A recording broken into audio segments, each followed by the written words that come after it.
Good morning. Thank you for joining us for this event hosted by Chatham House's Hoffman Centre for Sustainable Resource Economy and WWF UK. My name is Carolyn Deere-Burbeck, and I'm an Associate Fellow here at Chatham House's Hoffman Centre and a Senior Researcher at the Graduate Institute's Global Governance Centre in Geneva.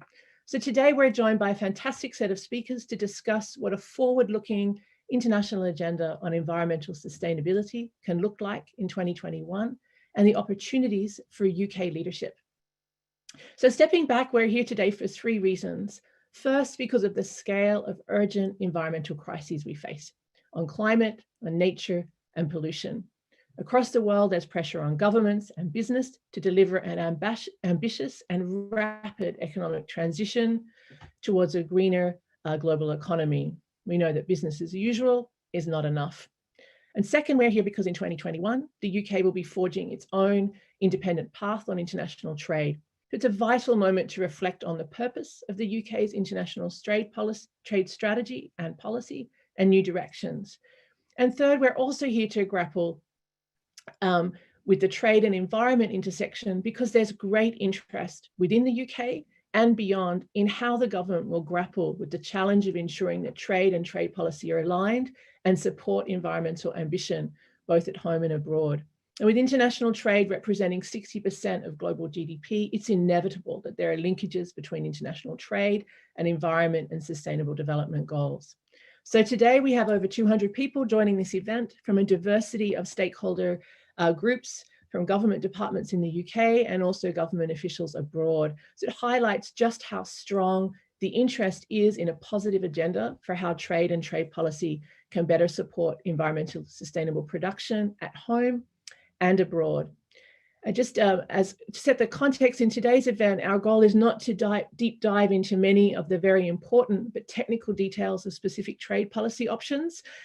We hope that our event today will, however, help foster a more robust conversation among stakeholders from NGOs, think tanks, business and government, and also to foster a more robust conversation across government on how the UK's international trade strategy and policy can better support environmental and sustainable development goals. And this is particularly important in light of the UK's strategic opportunities as host of COP26 this year and also as chair of the G7. So to offer welcoming remarks on behalf of our co-hosts, I'd now like to introduce Bernice Lee, who is the founding director of Chatham House's Hoffman Centre for Sustainable Resource Economy. Bernice. Thank you very much, Carolyn. And also to Angela Francis from WWF for pulling this meeting together. And now on behalf of Chatham House, I would like to welcome you all to this timely and much needed discussion today. Incidentally, Chatham House is one of the first international affairs think tanks to have dedicated work on the trade and environment agenda almost from the inception of the WTO and this debate. And in fact, two of our predecessors in running the energy environment team here at Chatham House, Richard Tarasovsky and Duncan Brack, are both known experts in these areas. But of course, this trade and environment debate, or the conundrum, depending on how you see it, because there are certainly those who see the two terms as contradiction in terms, is not new. A lot of the work over the past decades have been about how the two respective regimes on trade and the global environment could be and should be working better together to incentivize the production and trade of sustainable goods and services. It has been about the design of rules and policies and standards and how they shape production and supply chains in the real economy. We will hear a lot more today about the UK and its ongoing role in contributing to and shaping this agenda at home and abroad. But the reality is that it is not just, as Carolyn outlined, the UK that has opportunity for a restart. A number of megatrends are coming together, including the much discussed global geopolitical realignment and shifts, the rise of populist politics that has unleashed a series of serious assaults on the multilateral trading system, from which many in the international community are still in collective recovery. And the confluence of many of these political developments and the realization that trade can be indeed an amplifier of weaknesses in our social fabric, together with public awareness and mobilization around climate change, as well as the coming of age of ESG investing, and the need for post-COVID recovery are all coming together to create an opening for different constituencies of interest, knowledge, and practice to come together to explore how best to refresh this trade and environment agenda, taking note of new challenges as well as opportunities for both developed and developing countries alike. And this is not just in terms of how trade could be more supportive of the global environment and sustainability, but also how sustainability and climate considerations will and should reshape the global industrial and agricultural production landscape, and also the trading system, and propel the development of new solutions towards more sustainable and inclusive growth and development models from both environmental as well as social vantage points. As I was preparing for this meeting last night, I was looking at a paper that I wrote 15 years ago with my good friend Milena Sell, who's now a Finnish government official, Rana Corrales-Leo, a former Venezuelan government minister, Ricardo Melendez-Ortiz, who was the head of the now closed down ICTSD, International Center for Trade and Sustainable Development, which left a gaping hole, I believe, internationally for this debate around the world and how trade can promote climate action. And for that paper, I was looking at the list of items for work, which is about how green is the green box subsidies in, for example, agricultural negotiations, how to liberalize environmental goods and services, how to create an IP-friendly, climate-friendly intellectual property agenda, and how to eliminate environmentally harmful subsidies. And I mean, I am feeling a little bit sad to report that if you look at that list of agenda items from 15 years ago, progress had been sporadic. And so in order to move forward, we now must take note of all the lessons that we learned. And oh, by the way, in those days, we used to not call it CBAMs, the border carbon adjustment, we used to call them border tax adjustment, BTAs. We must retire many of the received wisdom that are hackneyed and focus on what, not just what trade can do, as I said, but also how do we reshape trade and sustainability together through a more ambitious and joined up action policy agenda on trade and sustainability. And with that in mind, I have no doubt that many of the speakers today will be calling for joined up thinking and action in these two areas. And as always, the devil is in the detail. And I have the pleasure of being the first to speak, so I can speak in lofty platitude. And I would hope that everyone else will be helping us filling in some of the blanks in terms of the how as well as the what that we need to do. So today, with the new US president, with an incoming WTO DG, hopefully starting soon, and a new role for Global Britain, we have an opportunity for a recalibration of the multilateral trading system to create and generate this positive virtuous cycle of momentum and refresh momentum around trade and sustainability.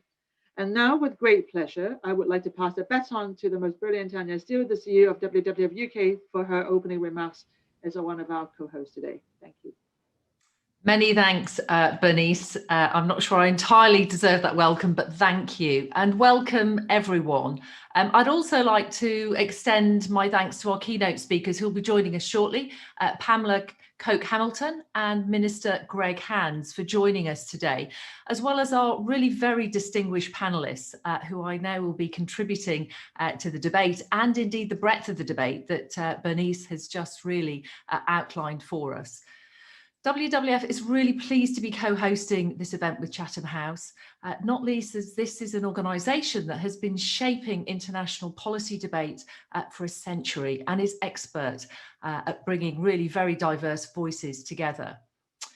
What I'd like to do is just briefly set out what we're hoping for from this discussion, from indeed the trade and sustainability agenda in 2021, and why we think WWF thinks that really this conversation is so relevant at this point in time. If we look to the year ahead, I think it's fair to say that we all have really very high hopes for 2021. We undoubtedly hope that international efforts in both developing and sharing vaccines will lead us out of the COVID pandemic and importantly into an era of recovery. We also hope, as both Carolyn and Bernice have highlighted, that this year, the year the UK hosts COP26, actually will open up opportunities for new multilateral discussions and indeed commitments in how we tackle climate change. And undoubtedly, the announcements by the new Biden administration have really got the year off to a very, very encouraging start. And in the UK, there is no doubt that we believe that these two agendas are inextricably linked at this point in time, both the post-COVID recovery and the path to net zero. They must be supported by our new trade policy, the first indeed in 50 years. It's now increasingly recognised that the trade and the environment, they just can't be dealt with as silos. The eyes of the world, importantly, as Carolyn's highlighted, are very much on the UK at this point in time. As both an acknowledged climate leader and a newly independent trading nation, there's a lot of interest in what the UK may do to start to bring these agendas together. Bernice has set out some of the opportunities in terms of what we might do as a WTO member and an independent actor on the trade and the multilateral space. And perhaps I might just add a few thoughts of our own in terms of how the UK can utilise its trade policy and its trade deals as it starts to reach out and indeed engage with new partners. WWF comes to this agenda with a long history of working on sustainable commodities and promoting the transition to sustainable agriculture. It's at the heart of what we do because we know globally how we feed ourselves and the way we reward the custodians of land is central to solving our climate and nature and indeed our development challenges. The businesses we work with know this too. Globally, land degradation costs more than 10% of annual GDP, with degraded farmland becoming a stranded asset. The loss of pollinators, the much reported loss of pollinators, and rightly so, could lead to a 5 to 8% reduction in crop production overall. And both problems ultimately lead to reduced income for rural communities and represent global risks to our food production systems. While there aren't lots of companies, while there are lots of companies now starting to work and move towards more sustainable supply chains, there are many that aren't. And the bottom 10 to 20% of producers, who account for about half of the environmental damage, are ultimately the issue. As long as they have a market, we have a problem. And this, importantly, is where government intervention does come in. Setting minimum standards for products as well as incentives for leading environmental performance that goes beyond this, encourages innovation and investment in better production systems. Better systems for the environment are often better for poorer communities too. At WWF, we really want to see the UK use this new policy lever to start to support the food and farming businesses and communities at home and overseas, so that we might start to move towards a greener and indeed a fairer economy. The UK, we know, has a unique role to play in 2021 as host of COP26 and G7, and it can underscore the importance of multilateral cooperation, discussions on trade and the environment by showcasing its own leadership on the trade agenda and the sustainable agriculture agenda together. We know that these fused with nature-based solutions really can start to help us tackle the issues presented by climate change and biodiversity loss. We know much of this is planned, and we will be following those discussions closely and indeed supporting where we can. Turning to trade deals, they do almost certainly shape what we produce at home and what we consume overseas. They're linked to so many parts of our economy, from agriculture and fishing through to manufacture, digital services and intellectual property. And the UK is undertaking an unprecedented number of negotiations at the same time. It's fair to say it's hard to work out from the outside what we're aiming for, what these deals will collectively mean for the UK economy and our wider environmental footprint. This is why WWF is advocating for the UK government that it might set out its trade policy to guide how it will negotiate future trade agreements in a way that works for people, the economy, and the planet. I recently had a really very good meeting with Secretary of State Liz Truss and was encouraged by her assurances that the environment is a key part of the UK's trade discussions. Now is the time to set that out formally as part of the UK's approach. This is too important to be worked out on a deal-by-deal basis, and it's too important to be the preserve of only trade specialists. We believe a trade policy with sustainability at its heart, taken through Parliament and properly debated, would build public trust in the UK's approach to trade, build business confidence in the transition to net zero, bring coherence across the many different agendas, and strengthen the hands of UK negotiators. As we set out what should be a new trade policy, we would be incredibly interested today to hear on the rich discussions that we know will follow. The decisions we all know the UK makes now will have an impact for decades to come. And we do think that WWF and our wider sector can help to ensure that we do indeed start to move towards a more equitable and more stable and secure society, that we indeed may start to build back better. So whilst it's a hugely exciting moment and there is indeed no business as usual, we face a clean slate and it's a time to be bold and innovative. So indeed, I'm hoping for great things in 2021. I'm very hopeful and optimistic and looking forward to the discussion this morning. And really to get us started, I'd very much now like to hand over to Carolyn Deer-Birkbeck, who, as we know, is the Associate Fellow at Chatham House's Hoffman Centre. And I know that Carolyn is going to very kindly introduce our first panel. Thank you. Great. Thank you so much, Bernice and Tanya, for those welcome remarks. I think you've set the scene perfectly. So we'll now turn to our first session. But before we do, I'd just like to remind you all of the following. The first is that this event is not held under the Chatham House rule. It's being recorded and live streamed. For each of our two panels, we'll start with a keynote speaker, and then we will turn to the panelists. The panelists will each speak for about 3 to 4 minutes, and then we'll follow up with some questions from the floor.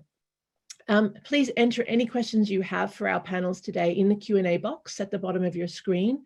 And it would be very helpful if you'd include your name and affiliation. And we'll try and cluster these together and get through as many of them as possible. For those of you who have materials to share, I'm aware that there are many, many people in the UK and beyond who are active on this issue of trade and environment. If you would like to make comments or share materials in the Q&A box, then please feel free to do so. That would be welcome. And if you have any technical difficulties, you can also send an email address to the address which is in the chat box as well. So our event today is divided into 2 panels with a short break from 10:15 to 10:25. So for our first panel, our goal is to try and bring a global perspective to this UK discussion on trade and environment. We think it's critical that we look at the evolving opportunities and debates at the international level, both on trade policy and environmental policy, and to place these in the context of wider sustainable development goals that the UK has, that the international community has set for itself. As UK trade policy will need to respond to this wider context. This global perspective is also really needed because from an environmental viewpoint, we need trade policy to incentivize and promote the transition by businesses and communities to more environmentally sustainable production and consumption everywhere, not just in the UK. So our trade policy needs to be one that helps rise and support greater sustainability in other economies and among businesses abroad, as well as the ones in the UK, which is obviously centrally important as well. So to kickstart that discussion, I'm delighted to introduce our keynote speaker, who is Pamela Koch-Hamilton. She's the Executive Director of the International Trade Center based in Geneva. ITC is a joint initiative of the World Trade Organization and UNCTAD, which is the UN agency focused on trade and development. Pamela brings to this topic tremendous experience in international trade and sustainable development.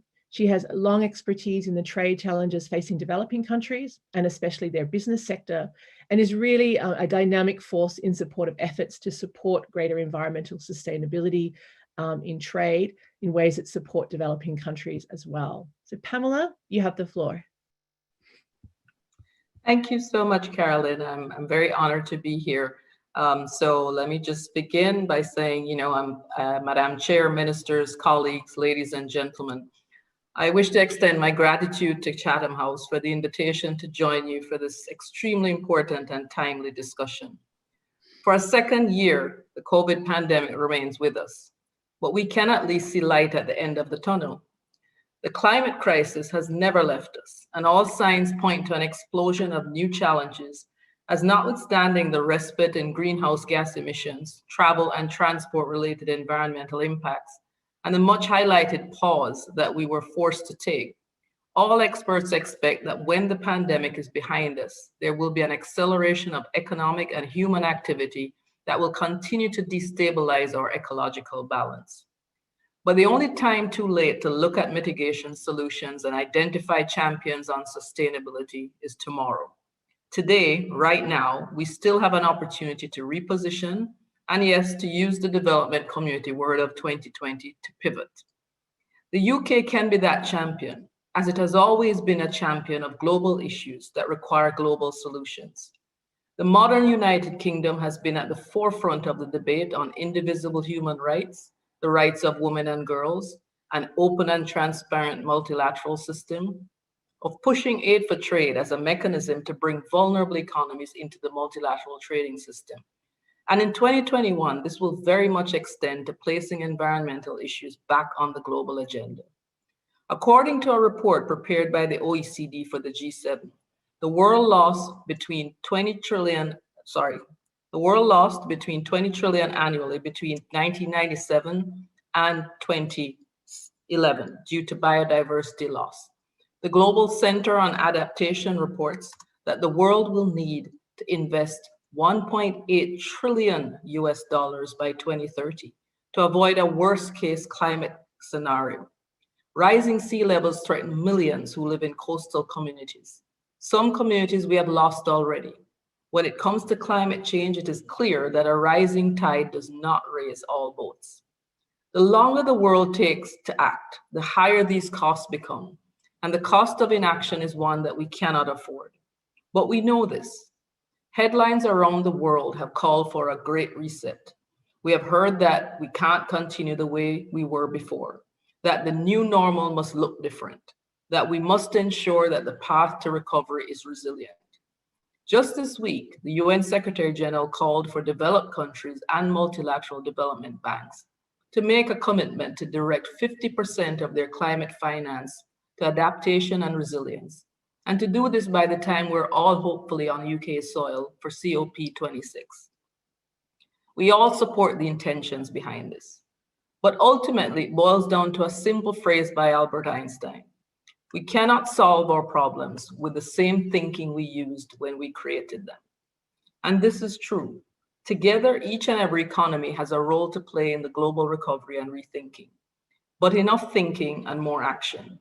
To borrow another phrase closer to my home of Jamaica, lively up yourself, as Bob Marley would have said. We need an activism at the policy level to mirror the activism that we're seeing around the world in the actions of our youth. This global policy activism can only be achieved through international cooperation that understands that meeting goals for climate action and goals for economic development together is not inimical, that we can do good and make profit, that an island nation sinking in the Pacific does have reverberations in London, that climate refugees coming from the Caribbean, if we're not able to limit global warming, has implications for governments in North America, that desertification and drought in Central Africa will have a direct impact on the number of migrants making that perilous journey to the UK and the EU.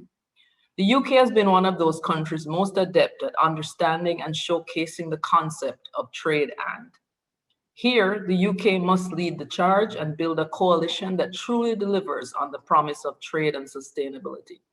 At the WTO, in its free trade agreements and in its aid for trade interventions, I urge the UK to build in mutually supportive and actionable elements that provide opportunities for developing countries' MSMEs to adopt, adapt, and action green into the way that they produce, trade, and consume.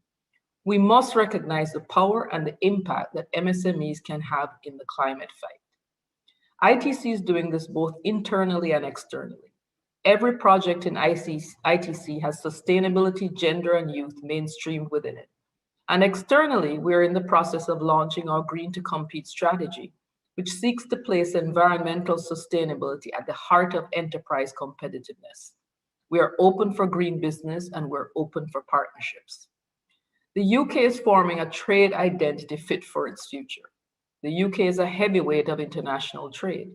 It is the 6th largest economy in the world, and it ranks 4th on the Global Innovation Index for 2020, notably leading on environmental performance. You have a responsibility to lead on this and lead from a position of authenticity. I'd like to take this opportunity to highlight 4 tangible and impactful ways that the UK can indeed do this. First, continue to amplify the UK's voice on the international stage, not just the hosting of COP26, the African Investment Summit, and the G7 presidency, but also through the seat at the table at the WTO, at the UN, and at the G20. Support forums like the Commonwealth Heads of Government meeting, UNCTAD 15, and the WTO Ministerial Conference to build a dialogue and foster an outcome on trade and sustainability that works for the most vulnerable around the world. Secondly, champion this most vulnerable community. It is a community of vulnerable economies and also vulnerable people that straddle borders, such as indigenous populations or small-scale producers, that are often those first to fall to climate-related disasters. Many countries in the Commonwealth are among the most at risk to climate change, including small island developing states in my home region of the Caribbean. The United Kingdom has been proactive in negotiating several rollover agreements to ensure business continuity post-Brexit. But there's more to be done. Support a development cooperation agenda that is transformational in placing sustainable growth through green technologies, green finance, and green products and services at a premium. Thirdly, use every weapon in the UK's trade arsenal to promote green trade. The UK is not just rolling over EU FTAs, but launching an ambitious set of new negotiations. One example is the new most favored nation on tariff. Every one of these trade negotiations is a chance to boost clean technology and promote a green recovery with both developing and developed trade partners. Through this, the UK can engage in dialogue to craft its policy and make green trade an inclusive agenda that brings developing countries to the table. Further, the environmental provisions embedded in these trade agreements can be activated to move from best endeavors to reality. This can be especially beneficial to boost green trade from MSMEs with a focus on low carbon and circular production processes that can reduce the GHG emissions and negative externalities on the environment. Green goods can be competitive and can generate meaningful employment for millions. Fourth, continue to invest in aid for trade. In the trade and development community, this has been the most impressive instrument in the UK aid toolbox. It is worrying that the impact of the pandemic has led to a shift downwards from the UK's commitment of 0.7% of GDP for ODA. The UK's commitment to meeting ODA targets has been the traditional lodestar in aid for trade. I understand that every donor is facing budget pressures and making difficult trade-offs. Nonetheless, many developing countries are ready and willing to make a trade-driven low-carbon transition. Use COP26 as an opportunity to reaffirm your leadership in this space. The trade, environment, and development agendas need to evolve together so that trade can be part of the solution and not the problem. We need to make this moment count.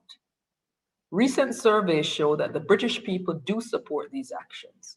A 2019 survey by DFID, now part of FCDO, showed that 70% of people want their savings and pensions to be invested in producers that help the planet and support the SDGs. People do want to invest in a better world, and I'm confident that post-pandemic, this support for a green recovery will be even stronger. The race to sustainability is not an easy one, but it is one we can win. Fellow Jamaican countryman and athlete Usain Bolt put it best. The difference between the impossible and the possible lies in determination. In this instance, the races we run may be different, but the thinking must be the same. I hope that the UK and its leaders will show the determination to use its presence and influence on the global stage to bring speed into the transition to a green and inclusive economy. The eyes of the world are on the UK, and its choices now will be a signal to the rest of the world of where our planet's future will lead us. I thank you for this opportunity, and please, I look forward to the discussions. Well, thank you so much, Pamela, for a really excellent overview of the international context. We couldn't have hoped for a better opener to our discussion today. I'm sure everyone would agree that really useful and concrete ideas for ways forward.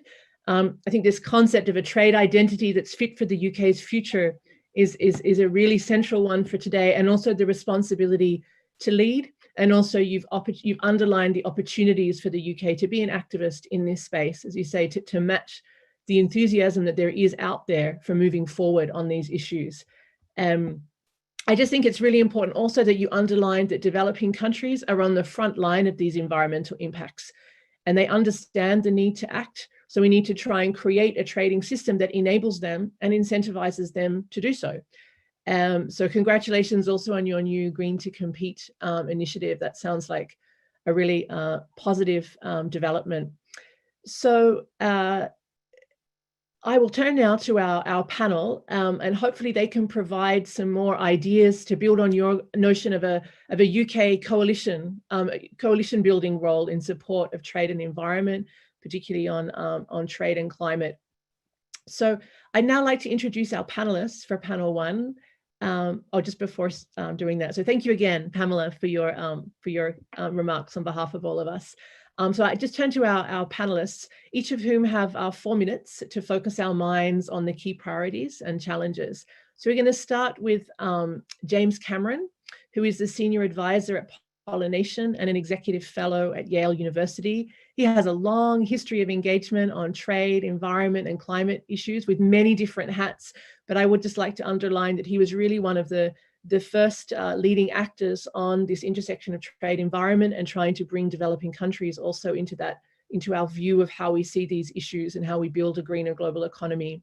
I'll run through all of our speakers now, so I don't have to do it afterward. But we also have Rachel Kite, who is the Dean of the Fletcher School at Tufts University and has equally played a number of leading roles in key international organizations on greening the global economy through finance, energy transition, and climate issues. Sara Pantuliano, who's the Chief Executive of the Overseas Development Institute. At ODI, they have a wealth of expertise both on trade, development and environment issues and bringing them together. And then we have, to close out the panel, we have Michael Liebrecht, who is the official advisor to the UK Board of Trade, and he's Chairman and CEO of Liebrecht Associates. He, of course, has a huge experience in working on industrial strategy for an energy transition and for work on climate in the UK and internationally. So to begin, I'd like to turn to James Cameron. You have the floor, James. Well, hello everybody, and thank you very much for including me in this fantastic discussion. What a tremendous gallery I can see in front of me of friends and experts, and the superb introduction from the previous speakers. Let me just begin though with some of the history, because it is worth going back to think what was advocated before and sadly unresolved that needs to be resolved today, but also to set us up for some genuinely imaginative rethinking so that we can take this moment of opportunity to pull together the climate leadership that is now more evident at last, with the need to rethink and reinvigorate the WTO as a global institution. There's no doubt that much effort was expended trying to get the concept of sustainable development into the WTO way back in the days of the Marrakesh agreements, and WWF and others on this call were involved in that attempt, and at least it featured in the overriding objectives of the agreement. And then we had the Committee on Trade and Environment. We had various disputes that somehow or other we were able to intervene in with the help of conservation groups in the tuna, dolphin and shrimp turtle cases. And I think we probably would have got an agreement on trade and environmental goods and services in Seattle, but for some tear gas and a failure to agree on agriculture. But in truth, the systems still are not properly integrated.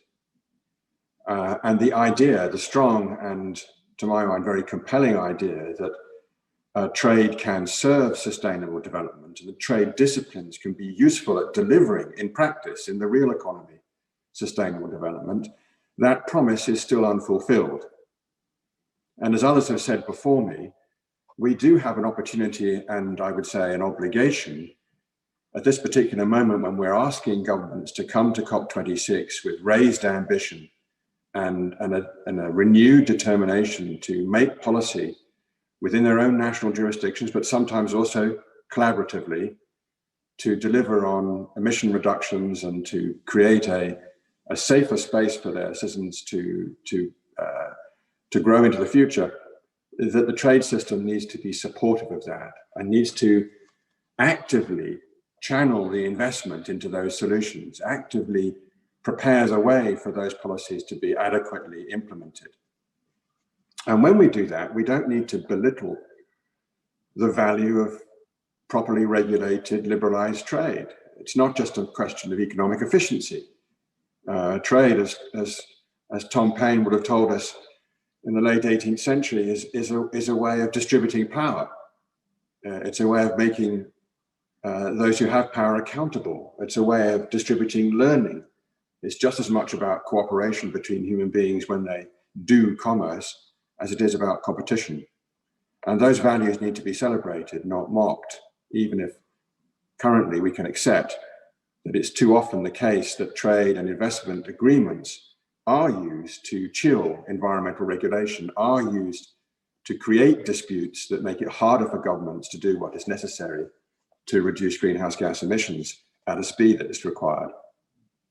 So the same arguments can be made also for biodiversity and other values that are not correctly priced in our economy. We should investigate that further. There isn't the time now, but I'm going to suggest just a small selection of things to do in the next period of time, and to do perhaps in the kind of dialogue that this represents, because I do think we need to talk through these things with due humility and conviction that there is an opportunity to bring better resolution to these two systems that need to be integrated. The first is, I think we should have a grown-up conversation about whether it's possible, diplomatically possible, practically possible, to have a generalized waiver in the WTO in favor of those governments who are prepared to set ambitious targets that need the trade system to support them. This is obvious at the end of this year, at the end of COP26, we'll have a good sense of what governments, including, of course, the new US government, where climate change has been prioritized, and where a whole of government approach, including, of course, in its trade relations, has been set, not least in yesterday's executive orders. So let's have a look at whether we can do a generalized waiver. Let's have a look at sectoral agreements. Can we get sectoral agreements in place in industrial sectors? Michael, who's about to follow me, we had a damn good go at doing it for environmental technologies, and particularly in the renewables space. Let's have a look at sectoral agreements. Can we get the WTO to be a supporter of sectoral agreements? Possibly something focused on carbon pricing. As soon as you get a smaller group, which might be more effective at delivering outcomes, you're going to get trade consequences. Clubs of agreement are a very good way to move forward, but they need to be cleared in advance. Nature-based solutions are obviously essential, particularly in the agricultural sector, where if we do pursue some of the tried and tested techniques, for example, differentiating products through their labeling, we have to be clear that they are acceptable within the trade regime, but we need the trade regime to help there, not hinder. And ultimately, if we are going to get investment to flow, we have to look obviously carefully at services and the way in which financial services function, the disciplines that need to be imposed upon those countries who want to export those services. Equally, we need regulatory interventions in our own jurisdictions to make sure that finance has the right tools, the right incentives, and the right data. And this is really my last point about how the system can be improved today in a way that was difficult when these arguments were made in the late 80s. We now can track, monitor, count, score the trade in goods and services around the world, because we have much, much better access to and visualization of data. We can use data to much improve our supply chains. We can use it to satisfy new regulatory interventions that are more effective because we have the right data. And that's something that works just as much with the ESG disciplines in finance as it does with supply chains that want to, through private contract, ensure that the goods that are supplied through that account for their carbon, for example. So let me just conclude there, because I'd love there to be further conversation. with the notion that we should construct active dialogue to provide solutions to this interaction between the two systems. We should do it as soon as possible. We should get the trade system to properly support the raised ambition at COP26. And we should judge ourselves by how effective we are at distributing the resources, including financial and technological resources, to those countries most vulnerable to the effects of climate change. And that's where I started my work, both in the WTO for developing countries and in the climate change world through representing the small island states. And ultimately, the most vulnerable nations represent all of our interests. And if we pay attention to them, we'll be doing fine.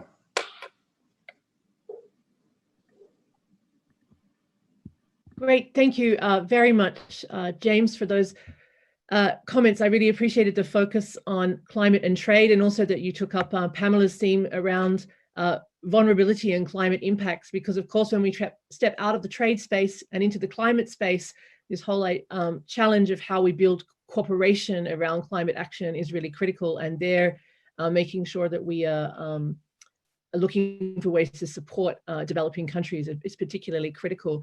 I just wanted to take up just one follow-up point. You mentioned the need for dialogue between these systems. You noted that we need to be realistic, that there's lots of potential, but we're not there yet. In the meantime, trade and trade policy are doing all kinds of things that disincentivize the changes that we need to make, and also that they can exacerbate environmental problems that we're having. Like, that's the reality that we know.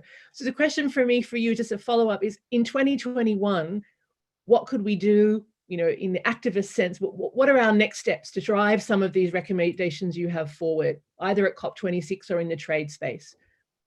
Yeah, well, I love Pamela's Bob Marley reference of lively up yourself. I've really got that.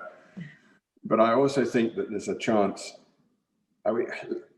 Years ago, we had this process called the Talwar Dialogue. It actually did good work, taking people out of their kind of Geneva official positions and moving into a, not too far away, to a safe and rather lovely place, and asked them to think through solutions within the trade system to deliver sustainable development. I think we should do something similar, a more, a modern version of that, so we can concentrate on how the trade system itself needs revitalization. It's going to get new leadership soon. There will be some improvement that comes from a more international-minded United States of America, but it won't be as much of a priority for the Biden administration as climate is. But we need to get people around the table thinking hard about how to make these systems function effectively as mutually supportive. I mean, it just makes common sense. It's not easy though. And some of that has to be challenging orthodoxies. We need a little bit more of, Kate Rayworth's donut economics in our discussion about trade, so that we don't make tired old trade-offs between economy and environment. Some of the language is still woefully out of date. Much of the argument about developing countries' interests has also shifted with the declining cost in renewables, so that you can find solutions in emerging economies that are not dependent on the old ways of generating power, as Rachel knows so well. The dynamics of the debate have shifted, and so we need to get different voices around the table, as well as the standard argumentation from well-established camps. And I think the focus in the end has got to be, we've got these agreements, we've got climate change agreements, hopefully we'll get a slightly improved biodiversity agreement, we've got sustainable development goals in place. Let's sit down and figure out how to make them easily better implemented, and increase the flow of ideas, technology, and finance into the solutions. Great, thank you very much, James. So I take from that the sense that it's very clear we need more dialogue on these issues, on how to build coherence and connect the dots among them. But at present, we have a gap in leadership of making sure at driving forward that dialogue. So that's something that we need to put on the table today. And with that, I'll turn now to Rachel Kite. Rachel, you have the floor. Well, thank you very much. It's always hard to follow James, and given that I learned most of what I know about trade and environment from you, Carolyn and Bernice, all the mistakes will be mine. But let me try and just make 4 quick points in 4 minutes, and I look forward to the discussion. The first is linking it back to sort of global Britain and the fact that this is a conversation which focuses on the opportunity for UK leadership. Building off what James just said, there is this moment where we need to find ways to construct the bridge again, a different bridge between the trade world and the world of sustainable development, of climate action, of biodiversity action, etc. And that's, as James sort of implied, that, you know, we've got some very big trading blocs who are very much engaged now in a race to zero, as it were, on climate, from China to the EU to the US. And their minds are going to be taken up by their position play with each other and what that discussion means for their trade, etc. And so it is for a medium-sized power like the UK. I know the UK doesn't like to think of itself in those ways. This is the kind of agile global perspective that one should imagine that a global Britain is interested in playing on the global stage. And so being the place to convene pop-up discussions, sectoral discussions, looking at the different pieces of the puzzle, from, you know, what do we think about a generalized waivers, what do we think about green non-discrimination. I mean, just sort of starting to build trust in that conversation, I think, would be a tremendously important role for the UK to play this year, while it is also president of G7, while it's also president of COP26. So that's sort of one thing I think that's worth exploring. The second then is that the stars are aligned. We've got now a US administration committed to climate action with urgency. We have that in the EU. We have that in China.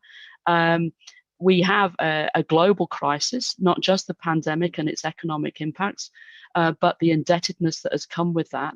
And so there is a preparedness to think about the fact that we need new ways of thinking about economic governance. That will mean that different people have to sit at the table, both public and private. China and India have to be there to talk about debt, just as private equity and banks and the IMF, etc. And so there is, in this moment of tectonic plates shifting, an opportunity to bring to the conversation. But trade will not get into that conversation unless it is pushed there. James just referred to the executive order on tackling climate change at home and abroad by President Biden yesterday. This is an extraordinary executive order by any measure. Now, the United States Trade Representative is, I think, the only major person in government who doesn't get a name check. But the things that the trade representative is going to have to do are there. Within 90 days, have to come back with a complete trade policy that has to show how it will move forward on the climate goals of the administration. And then very, very clear language that from Janet Yellen all the way through, the government will be expected to use its full voice and vote in every international fora to pursue climate objectives. So we can imagine a very different US turning up in Geneva, where hopefully we will have a new, by the way, Director General who is fully abreast of all of these issues. So stars are aligned, opportunity for the UK to sort of start building the bridge. The third, I think, is communicate, communicate, communicate. I think that there is a real need to describe in layperson's terms, you know, why the trade agenda is important for scaling climate action, and why an approach to nature that is more humble, requires us to build trading regimes which are fair and which don't discriminate on the basis of the need to get to a decarbonized economy. I think that part of the problem is that people glaze over, from ministers to civil servants all the way through, and to journalists. And so I think there is this important role to play. And then fourth, the UK is going to have to be extremely humble to be a global leader. I mean, there isn't a corner of the world where the UK hasn't gone and sort of messed up in the last 200 years, one way or the other. And so, you know, it isn't about going and waving a flag. It's about going in and saying, you know, we are a global nation. We're small. We have deep ties to the Commonwealth. We have deep ties to every major trading bloc. We are pragmatic. We are flexible. We know how to do public-private. and we're here to help. And one of the ways to be to help is to bolster the amount of training and support that goes to low-income and middle-income countries and how they think through how to appear within the global trading dialogue, and the capacity building that is so important, which you, Caroline, and Bernice know so much about over the last 20 years. So a real opportunity for a different kind of leadership for the UK, and now is the time. Great. Thank you so much, Rachel, for that. I really liked your point that trade policy makers won't get there unless they're pushed to be there. And I think that's something that we can all offer more support on. I'm going to shift because I let us run a little over time. So I'll shift directly to Sarah. Sarah, you have the floor. Thank you, Caroline. As you've mentioned, that ODI will be working really hard to bring together our expertise on climate, on trade and development. And it's actually been really at the heart of what we've called a global reset post-pandemic that is focused on, actually pioneering some climate compatible trade strategies. And I think the pandemic, if anything, has shown us how quickly shocks are transmitted across the global supply chain, and how they can be amplified, through policy measures that are adopted without thinking of the transboundary effects. So we really need to adopt a multilateral framework of trade cooperation that can help safeguard the poorest while at the same time addressing climate change. But I think what worries us that we're seeing a proliferation of private voluntary activities, but we don't have a common framework of rules that can provide the certainty, the stability, the predictability that everyone can rely and depend on. So we've been working on a 10-point plan on trade, climate, and development. And what I'll do is just pick 3 of these 10 points. There are too many. The points that are relevant for the UK, I would say, is also beyond. But the UK can definitely exercise leadership in making progress on these 10 points. The first one, Pamela has already mentioned it, is the use of the aid for trade instrument in a different way. So we think that really mechanisms like aid for trade must ensure that climate change is taken into account when building productive capacity. And so this should align not just the diagnosis of trade-related capacity constraints by WTO, but also the infrastructure, the capacity, the financing gaps that are identified within nationally determined commitments.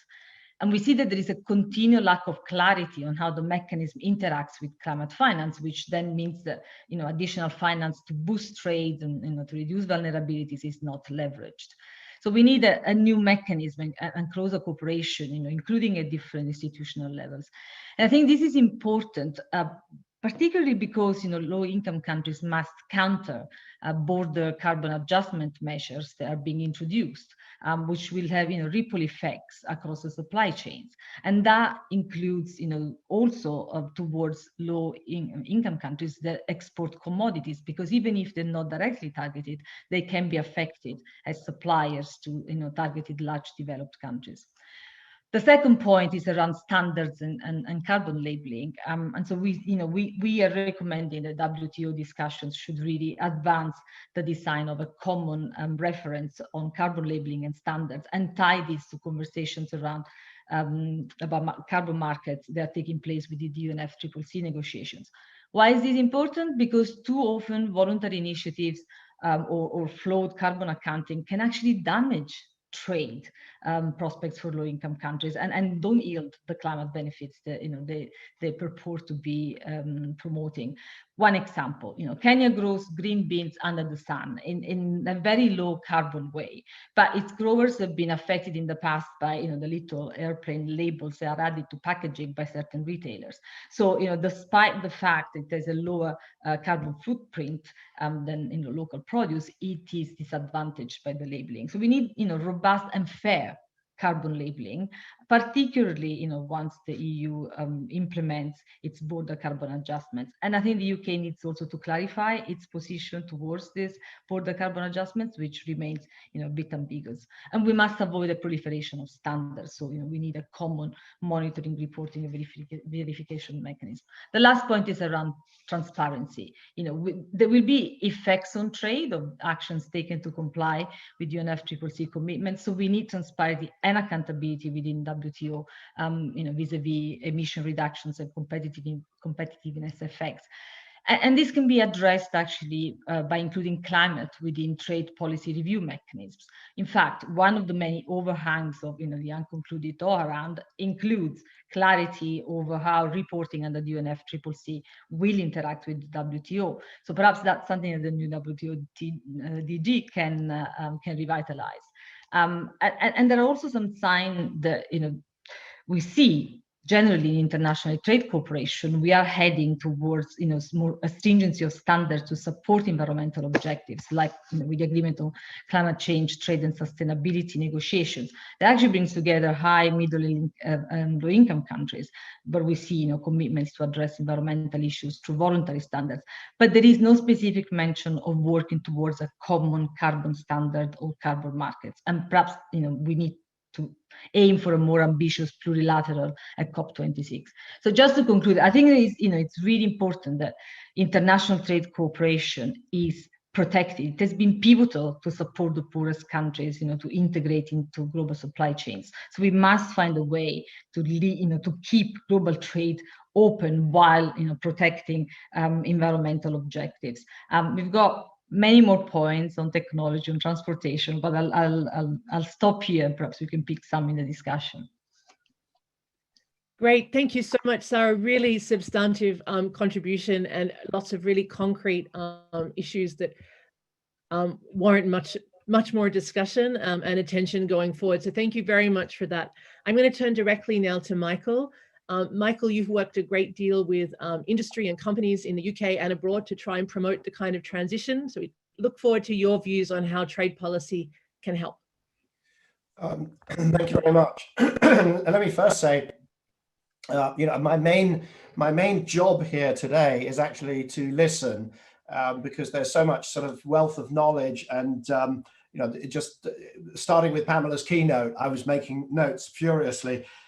Because she talked about Bob Marley, Lively Up Yourself. I mean, he sang that in 1974, which is about when we first realized that climate change was a thing. We just don't have time to wait another, what is that? That's 47 years before we deal with this. So I'm here to listen and to learn. A couple of things, though, that people have said have really resonated. So it is clear, and that actually, if you have not read that executive order from President Biden, you all need to. It is unbelievable, because it's not just that it covers the whole of, I mean, it is a whole of government approach, which is so rare to see, but it really almost puts climate and climate action as the sort of governing thought for the administration. I mean, of course, there's the pandemic, and there's going to be, security and so on, but it puts climate right there. And I actually read it and I thought, this is the new Bretton Woods. This is it. You've got net zero, you've got the Paris Agreement, you've got this executive order. And, of course, the next US president could unwind it. But what we're seeing, I think, is, we had Bretton Woods, that fell apart. We had neoliberalism, and now we've got this new thing. And trade, it doesn't yet reflect that. I mean, it's clear that it doesn't reflect that. And I think that that's a really interesting moment in time. One of the things that we've got to do, particularly in the UK, at this extraordinary point where everything is up for grabs following the exit from, the following Brexit, but also with G7 and COP26 and so on, we've still got a job of work to do to persuade two groups of people that are skeptical. One is the elements of the population who think that trade is bad, that globalization is bad. And I'm going to sort of channel my inner Gordon Gekko. Globalization is good. When you look at all of those statistics on Our World in Data about women getting into the workforce or education for kids and health and all that, trade was the mainspring of that. Globalization. Now, so our attitude has to be trade and globalization is good. Let's deal with the downsides and not, and I think, sorry, you already made the point, not throw the baby out with the bathwater.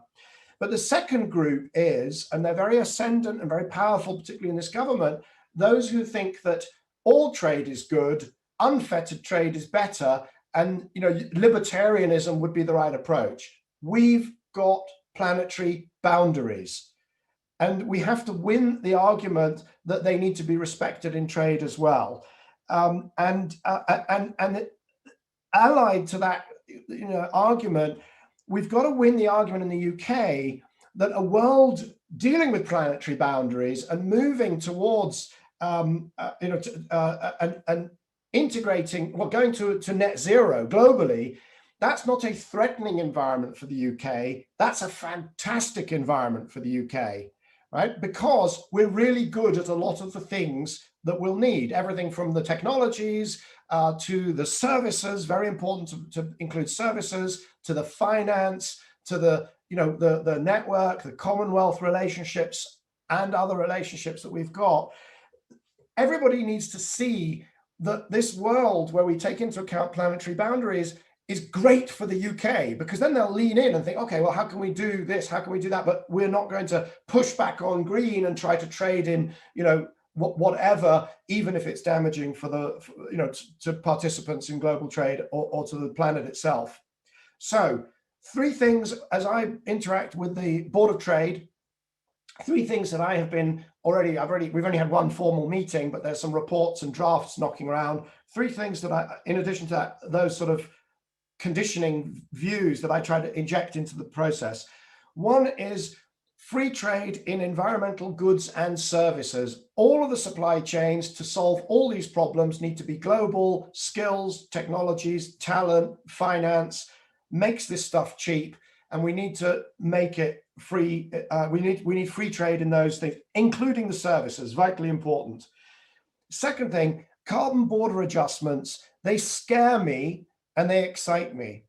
They scare me because they can just be very complicated, fraud prone, a lawyer's delight, and rich country protectionism.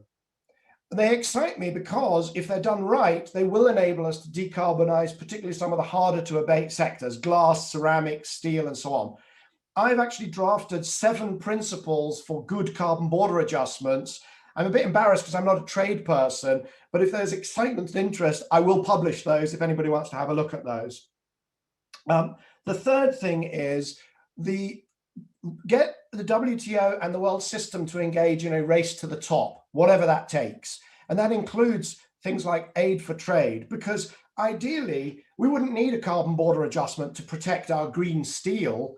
Everybody would make green steel, and then we can have a huge libertarian fight to capture markets, but it'd be great for the planet and for wealth, etc., etc. But we're going to have to do things at the WTO and elsewhere. So those are my 3 areas. Lots and lots of questions. I will go back to where I started. So I want to listen. I need to know how you design carbon border adjustments. I need to know when do you put things in trade deals versus in, for instance, consumer or food regulations or whatever else. How do we put the minimum that we need into trade deals because they're so damn complex, or is that the right approach? And then the third thing about information, I hear you, James, saying, yes, now we got blockchain and we got information and everything's right. But if we're going to be trading with a lot of countries that don't have the skills and capacity around information management and information robustness, then I think we've got to be very careful and light touch in how much verification, how deeply we need to go into other countries to grab information, etc., etc. So I want to know what's the right amount of how should we deal with the information side of this without creating a vast bureaucracy of that only Google can navigate successfully. And those are my points. So I'll hand back, and I hope I haven't overrun. Wonderful. Thank you very much, Michael. I really liked your idea of the race to the top. Now, in terms of standards and environmental performance, and that's what we should be seeing how trade policy can support business in that effort as well. Now, we got about 10 or 12 minutes for discussion. I apologize that I let it run over a little. We do have some questions from the floor. I'm going to present 3 of them, and then let the speakers take those that they're most inspired to respond to. The first one is a voice of skepticism, just reminding us that most countries are missing most of their targets on biodiversity emissions. Many of the targets that are being set are off into the future. So this person has asked, how do we, we have an existing set of mechanisms already that are not working, and why would we think that these are the ones that are going to help us in the future if they're not working so well now? A second one is around the idea of how we can help governments and businesses better understand that there are benefits of environmental sustainability, I guess, including economic benefits, and integrate that into the way that they approach trade policy. And the third is, what are some of the best carrots in the world that trade policy that the UK could use in terms of trade policy, not just as sort of sticks, as they say in work on international relations. So I'll throw those three out there. I'll go in the order that we spoke. And of course, if you wish to respond to comments that others made, that's also great. I think we can afford about 2 minutes each. So James, you have the floor first. Okay, thank you very much. Well, I confess that it's a good challenge. Why would the institutions we've already got do better this time, especially when they have been weakened in the intervening years? The WTO, no doubt, has been severely weakened, not least by nationalist, nativist policies and the failure to invest in the institution's capacity to settle disputes. There's another issue that we haven't really developed, but is of vital importance. If you're going to make the institution properly functional to deal with these intersections between different areas of policymaking, you need robust dispute settlement, and you need good people to be on the appellate body and the like. I think the answer is a simple one, but obviously hides complexity, which is that we need to make efforts now to deal with this problem with what we've got. Equally, I think many of the institutional responses that we could make are not dependent upon the kind of bricks and mortar institution, but more dependent upon ways to cooperate through agreement between governments, but also between other holders of private power, between the companies themselves that trade. So I also take Michael's challenge that many of the solutions might be found within national jurisdictions, carefully crafting new rules to the game for trade and commerce. And clearly, at least the last question taken together with the first, communication is crucial. We need to be able to have this conversation with the best data, research, analytics, all the best facts, but also with the other ways we communicate to people's sense of emotional connection to others. It is not just a fact-driven argument.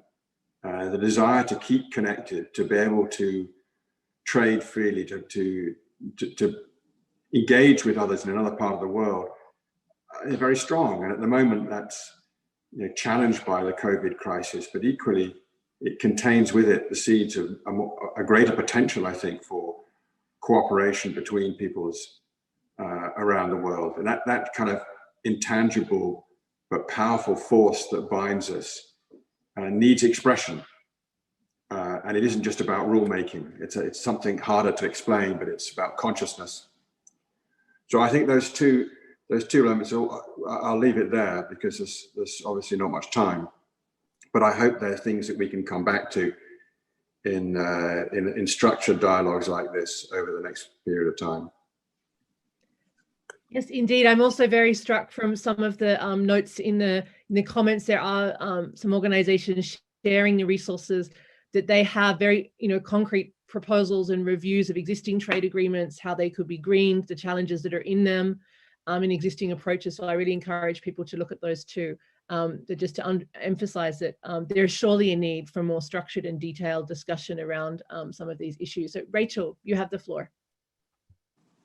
Yeah, thank you. So really briefly, we focused very much on a global trading regime. I think that there is progress that can be made, in regional trading conversations. Obviously, for Africa, the Africa Free Trade Agreement was an extraordinary moment for the continent. And again, pursuing a sort of all of the above approach is going to be important. So we haven't really talked about it, but maybe we have another session about that in the future. And then secondly, then back onto this question of so most countries are not on track. We're not getting there, and that we've got this weakened global regime. And I think that's really important. We do need to put scaffolding around what we've got now, because we need it to move forward more effectively than it has over the last couple of years. And I'm glad that we just mentioned the dispute mechanism at the WTO is one thing that can actually get going again with the agreement of parties and with some new leadership.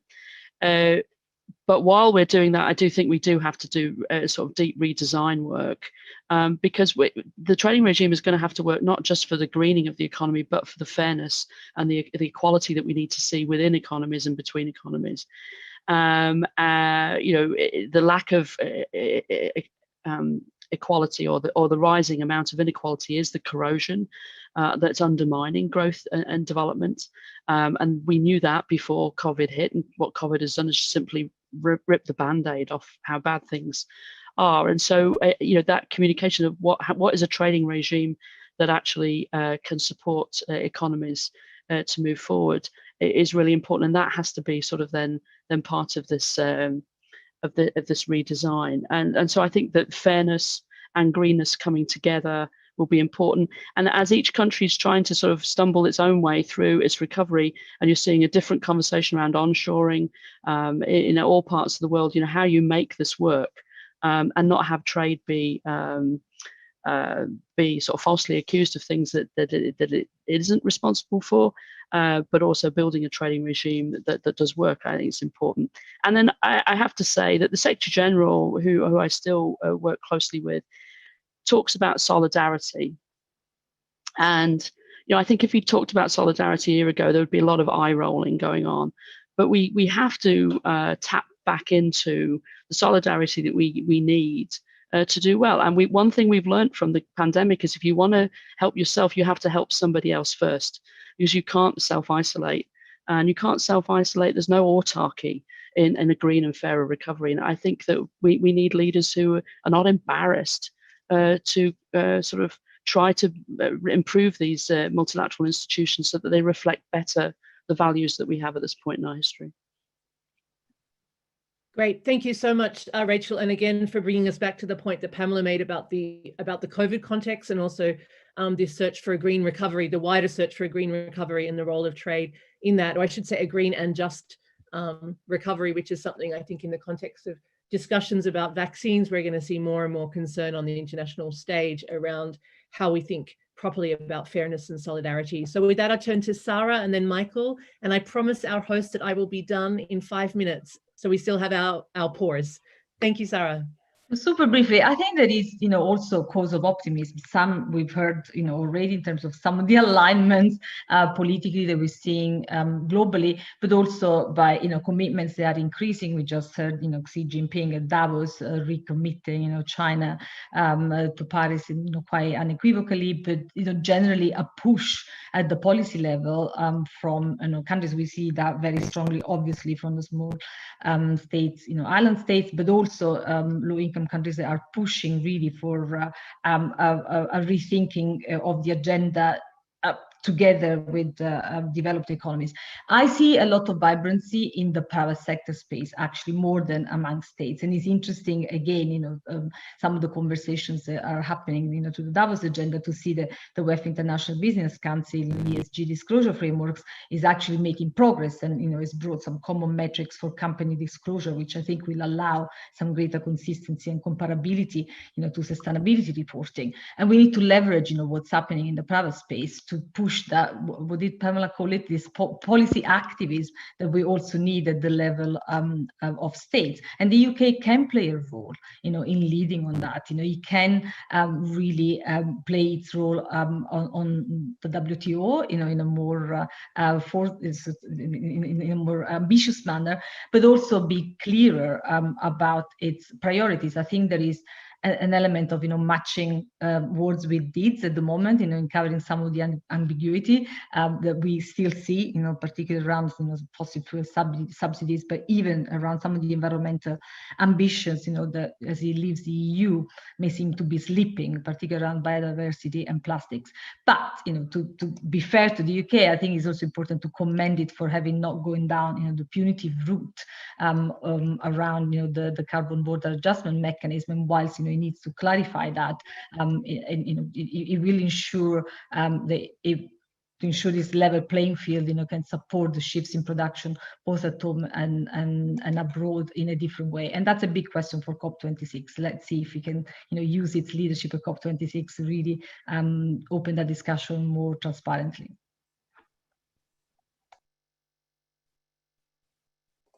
Great, thank you so much.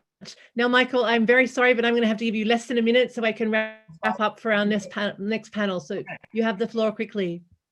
So yes, green and just recovery, absolutely. And by the way, a lot of the things people talking about, I myself have argued strongly for energy efficiency to be at the heart of it. That will have gender implications. Most plumbers and electricians are guys. So let's do green and just and think about the just. I reject the premise that we are failing and that somehow our institutions are not up to it. The fact is that in the last 6 years, we had economic growth until COVID, 23%, but only 3% emissions growth. I actually think that our institutions are working. This group is part of our institutions working. So I'm very optimistic. It won't be as fast as we'd all like, but we will get there. And optimism is actually fuel. Pessimism is the, Bob Marley also said, the next words after lively up yourself were, don't be a drag. Pessimism is a drag. Optimism is a fuel. So let's lively up ourselves. I love that. I just love that ending, Michael. That's a good note for us to end on. So we invited this set of speakers to highlight the wealth of expertise that we have in the UK and beyond in helping to shape an environment, a forward-looking international agenda or environmental sustainability that works also for developing countries and for the global community more broadly. I can't try and summarize the discussion in the time allowed, but I think you all agree it was very rich.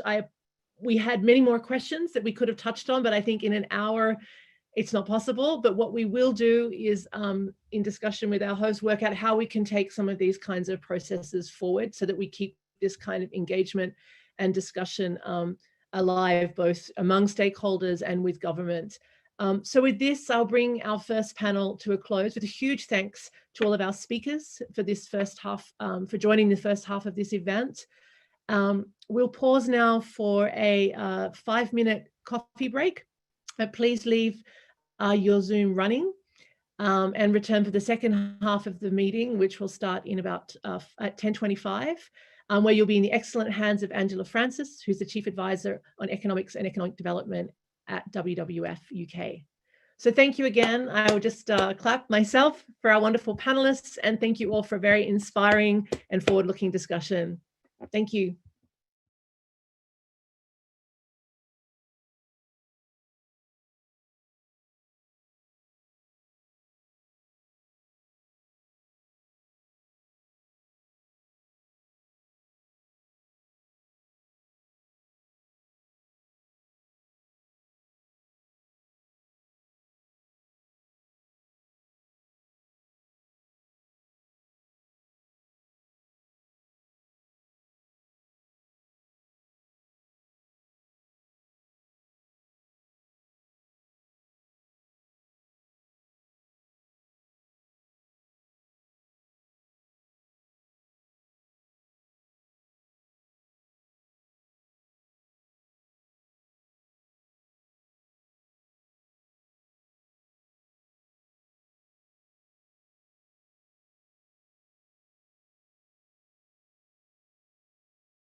Hello, and welcome back to the second half of this event with WWF UK and Chatham House.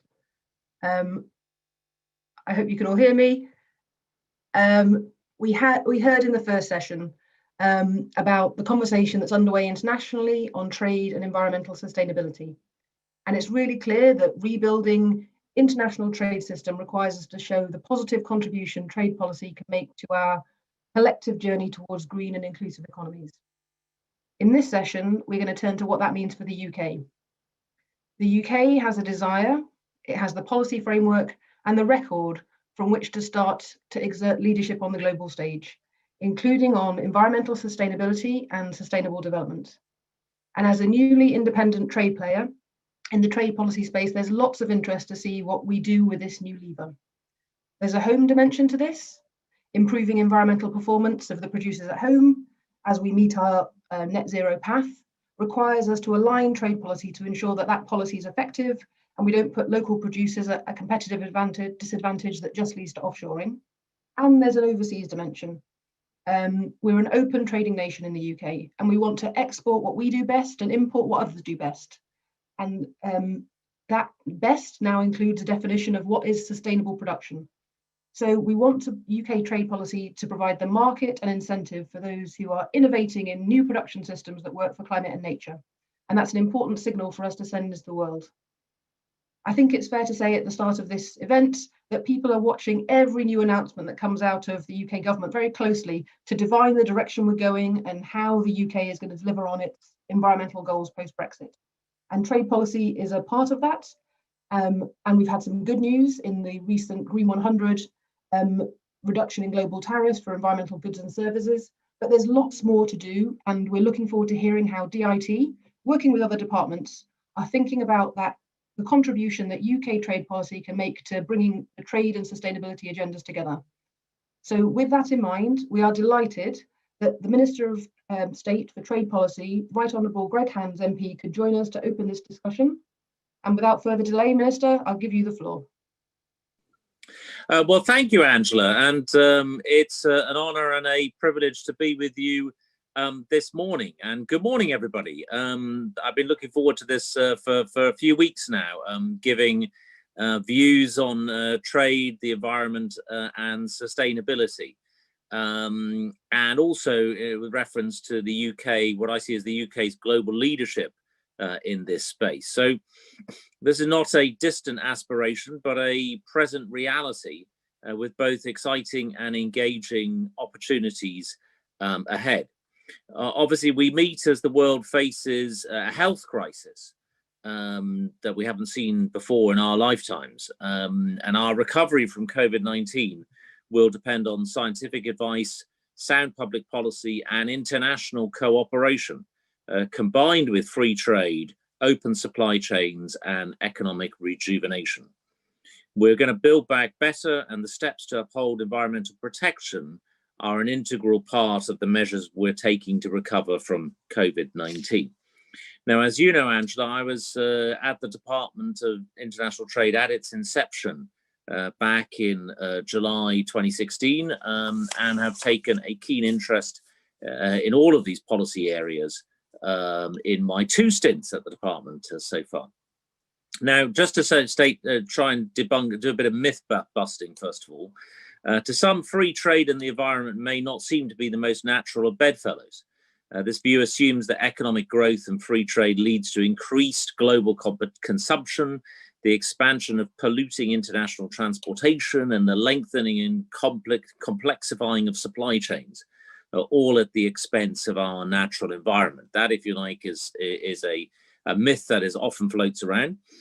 We are absolutely clear that economic prosperity and environmental integrity are not mutually exclusive, but can, must, and do go hand in hand, which I think the UK has displayed in the last 30 years. I think in I caught just the last few minutes of the previous panel. Sorry, I can't match up to the Bob Marley references, but I did pick up the important point that the UK has tabled some pretty impressive growth figures the last 30 years, whilst also some even more impressive emissions reduction figures in that time.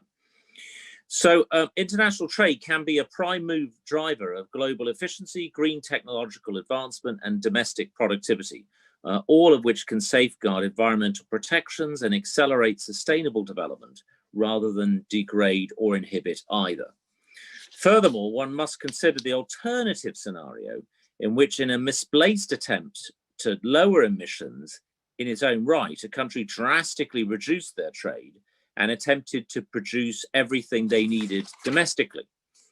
The environment, and not to mention the economy, would pay the biggest price for this, as that nation would consume more resources to ultimately produce less. The trade is a great driver of efficiency. We need to make sure that that efficiency is environmentally friendly.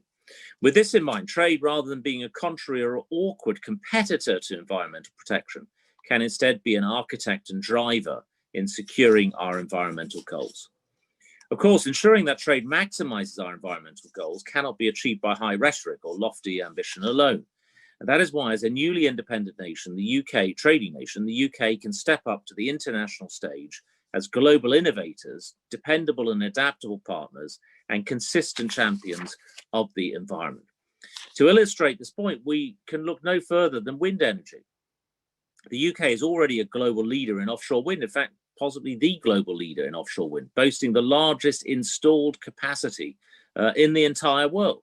You know, that won't remain forever the case, but the UK, we're in a sweet spot at the moment where we have the biggest offshore wind capacity. We need to find ways of exporting that capability, which is a win for both the environment and for trade and for business.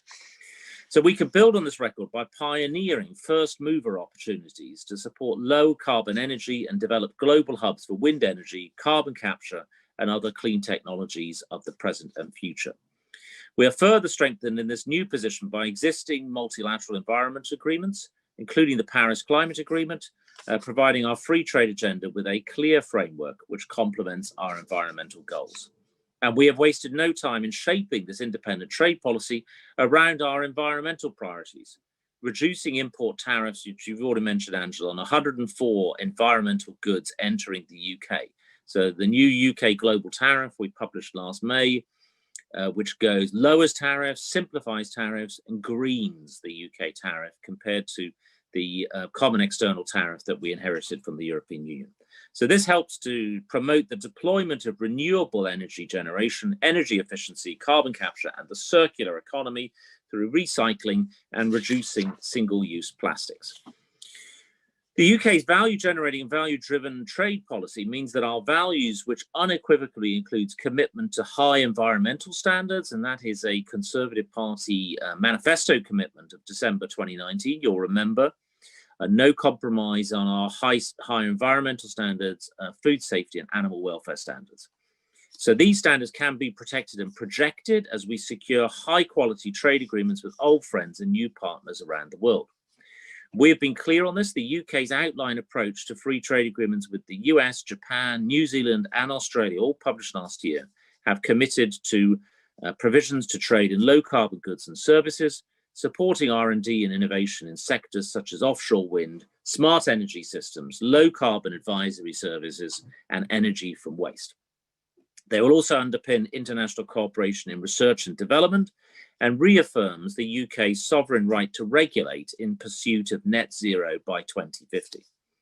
These FTAs will therefore play a vital role, not only in recovering from COVID-19, but also in ensuring that our post-COVID-19 economy is stronger, greener, and more resilient. So we can be confident that a green and resilient economic recovery will boost exports and create employment in the low-carbon industries of the future, while ensuring we address the linked challenges on public health, climate change, and biodiversity loss. Of course, we're also furthering our environmental goals multilaterally too. The UK is intent on demonstrating global leadership at the World Trade Organization and other multilateral fora. The UK has used its reclaimed independence seat at the WTO to be an active participant on environmental issues. Specifically, the UK has led discussions on the environment during Geneva Trade Week, co-sponsored a paper on environmental services, hosted an event on plastics, and joined a new WTO group focused on advancing the sustainable trade agenda, It's called the Structured Discussions on Trade and Environmental Sustainability. The WTO does quite like its long and laborious acronyms, I have to say, but also known as TESID, which is also not the world's easiest acronym for that matter either. So that's the WTO. We're also fortunate to have two unique opportunities to further showcase global leadership on our home soil, hosting the G7 in June, followed by COP26 in November. In the context of UK presidency, we have launched the Sustainable Land Use and Commodity Trade Dialogue, a government-to-government initiative to agree a shared vision for a sustainable land economy. And we are working to encourage sustainable supply chains of UK businesses. We want to ensure that farmers who are working hard to do the right thing are rewarded with access to growing markets. And I think the NFU was on your panel earlier, Angela, who I know will be taking a keen interest in all of these topics. We have also announced the UK will end direct government support for the fossil fuel energy sector overseas. This clearly highlights the UK's decisive efforts to end export finance aid funding and trade promotion for new fossil fuel projects overseas. Finally, the COP, the most important climate change since Paris in 2015, which we heard reiterated by former Senator John Kerry yesterday in his comment on COP26. He said exactly that, the most important gathering on climate since Paris itself in 2015. This will further demonstrate our leadership and only strengthen our global resolve and success in making vital environmental progress. So I hope I've been briefly able to outline the strong compatibility between free trade and environmental protection, and how this government is ensuring that both of these objectives complement and reinforce each other in securing our economic and environmental priorities. The UK itself is an active symbol of this complementarity, cutting carbon emissions, as I said, by 44% since 1990, while growing our GDP by around 70%. As a newly independent trading nation, we have the opportunity to make even further strides on the international stage and be global leaders of clean growth and sustainable development, underpinned and enhanced by a job-creating and values-based trade policy. Thank you very much, Steve, for your attention. And I think we've got time for a couple of points and questions. Thank you, Angela. Thank you, Minister. That was incredibly helpful, and you've set out there the full gamut of areas that the UK can use its trade policy. You talked about trade deals. You also talked about the partnerships we're taking forward via the SLUT dialogues, and you talked about our hosting and sort of bringing agendas and giving greater prominence, and that's very welcome. We are going to build on all those discussions later today. I know you can't stay with us for the panel debate, so just a couple of questions at the top. In terms of, all departments are looking at what agendas we want to take forward via the G7 and COP. What are DIT's priorities, and what agendas does it particularly want to advance in those discussions? You must be sort of looking forward to that roadmap. Can you share with us and tell us how we can help you as a set of stakeholders in taking those conversations forward? Yeah, well, thanks, Angela. I think on both, you'll have seen that the three key planks for the G7 are health, trade, and climate change, and obviously COP26.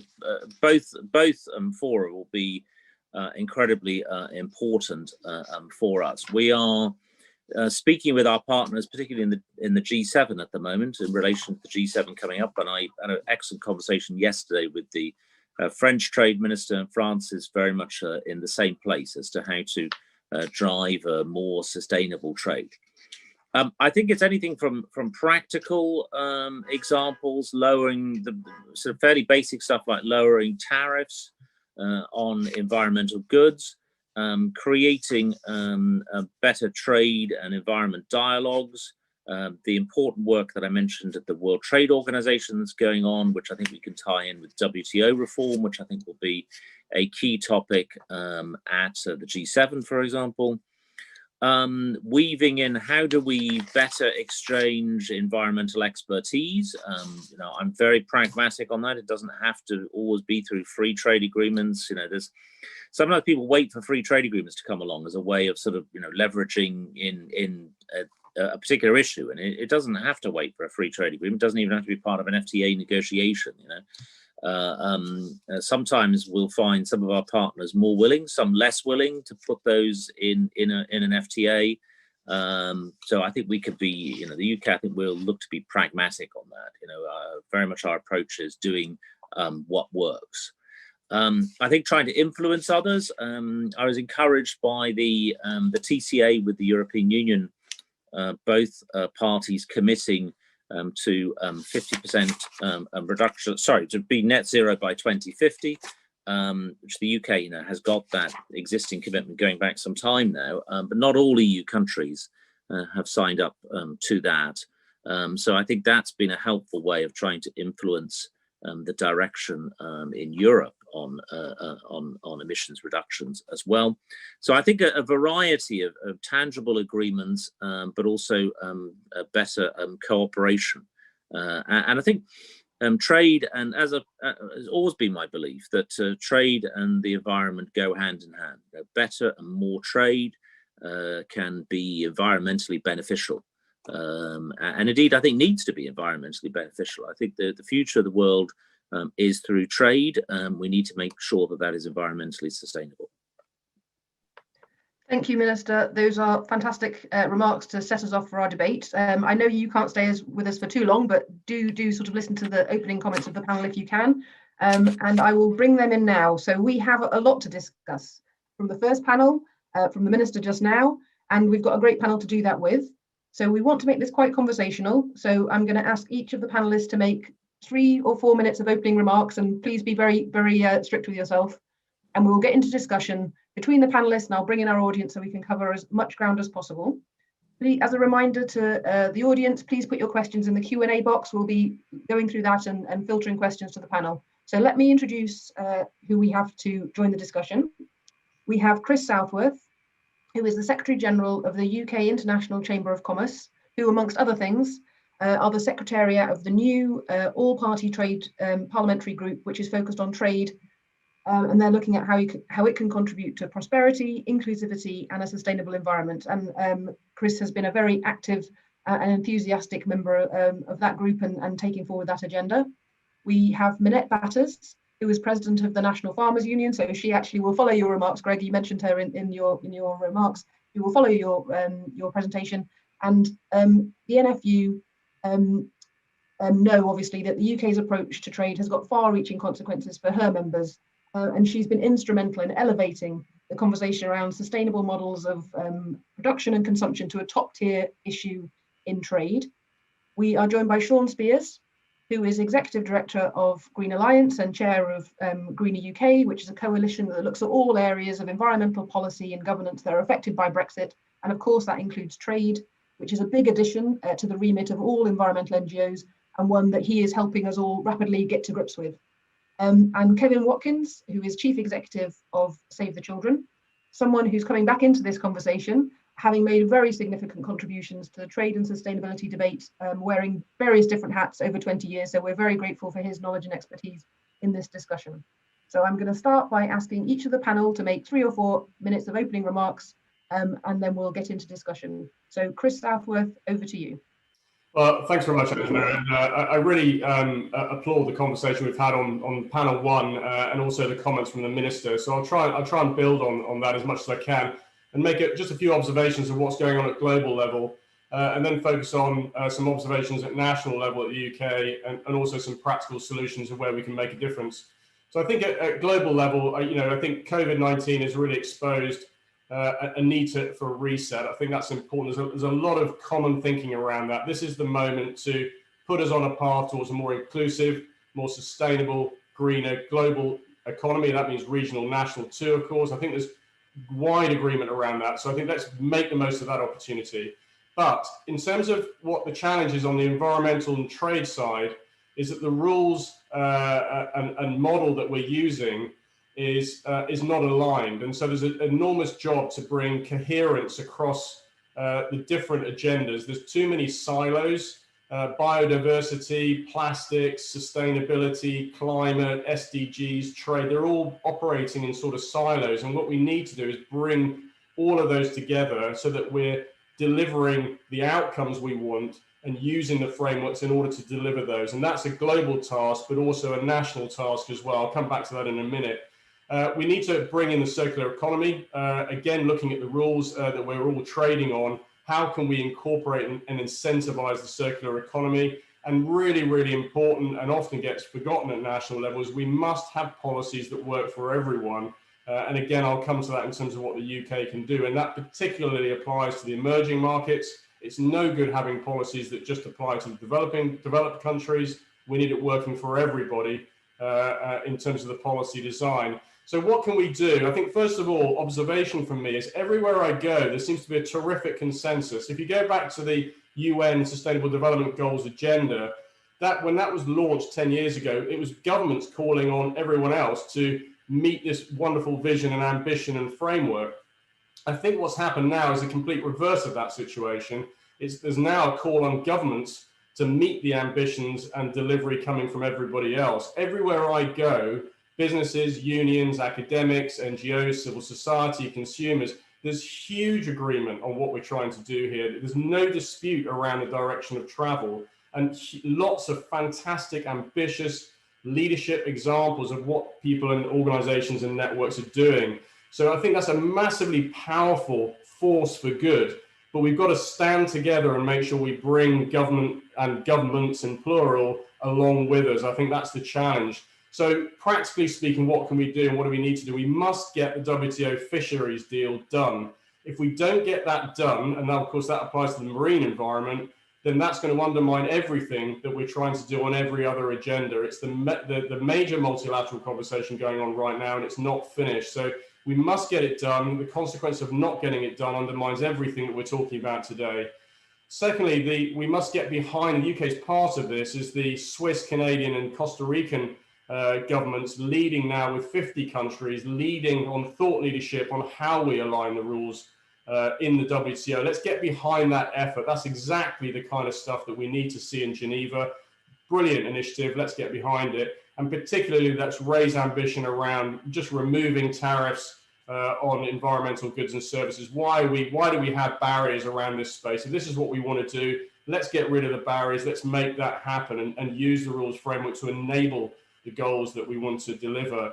And then closer to home, I'm going to contradict slightly here with the minister. I think that the government, I don't think fully appreciate that in their minds, they have a trade strategy that works. I don't think they fully appreciate that for everyone outside of government, it doesn't feel like we have a coherent trade strategy. It's just centered on free trade agreements in the main, and then lots of fragmented policies going on across different departments and so on.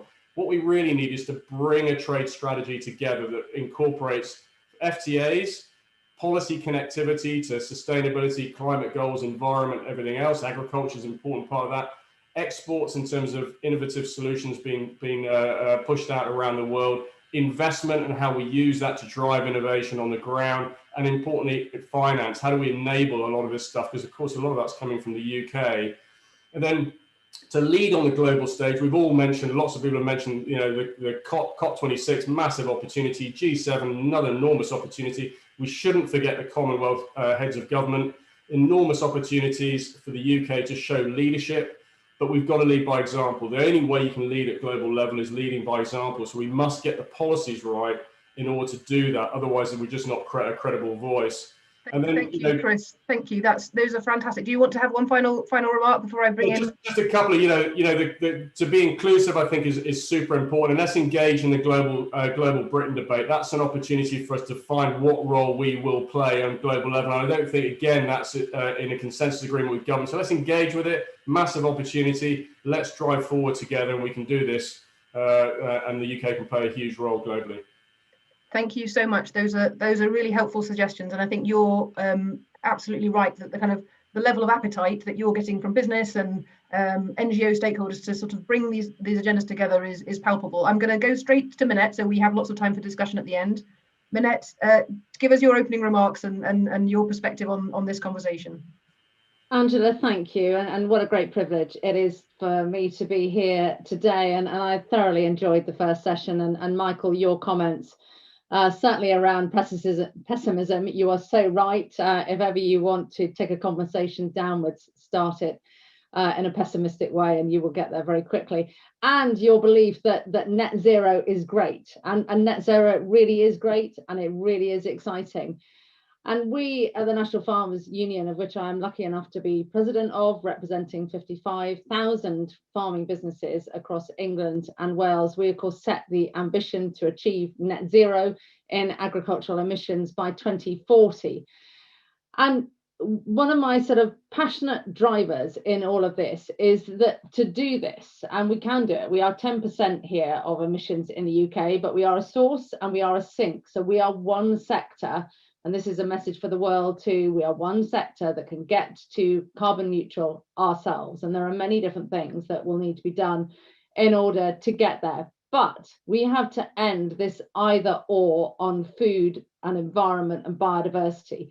And we really have to come together to realize that how we sustainably produce our food is the key to unlocking the challenges that we face with the environment and biodiversity and delivering on climate change. And that we cannot do this without farmers. And one of my frustrations, both here and abroad, where we're a key player in the World Farmers Organization, is it has taken so long to bring farmers into these conversations. It was only the Paris Accord that allowed the voice of farmers through the World Farmers Organization to have a say. And it is a complex grouping when we look at the world farmers. It's made up, the WFO, of African subsistence farmers, the Commonwealth countries, Russia. It really is a complex group, but there is a real will there to drive the changes that are needed. I want one other message to land, and then I'm going to come on to what I think has been a great UK solution in all of this. When we face the challenge that we do with man-made fibers, with plastics, I really believe that agriculture now, this is the decade of farmers. This is going to set a new future for the world in the way that we can produce things on the earth rather than mining out from the inner earth with irreplaceable commodities, and that we can grow things in a sustainable way that will deliver for our lives, not only in what we eat, but how we live our lives as too. And I look at the opportunities around sheep's wool, tree guards, insulating buildings, they are endless. Where we've got to now with tomato production, where there are no plastics at all, that tomato is being used for the whole circular approach, whereby it is making the box that they sit in and is making the film that goes over the top of it. The fact that we can now make biodegradable latex out of milkweed, I really do think it is a massive time of change. But one closing thought, Angela, is, just nature-based solutions isn't enough.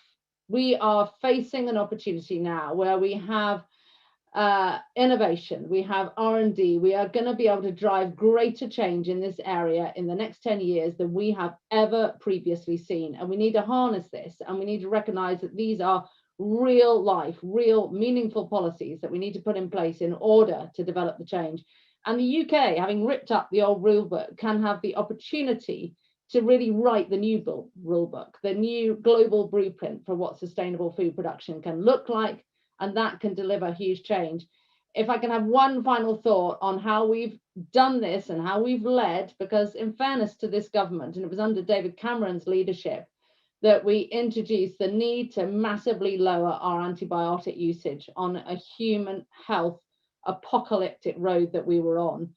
And we were very much involved as an NFU in rebooting the responsible use of medicines in agriculture under the acronym of RUMA. We've halved the use of antibiotics in all livestock sectors.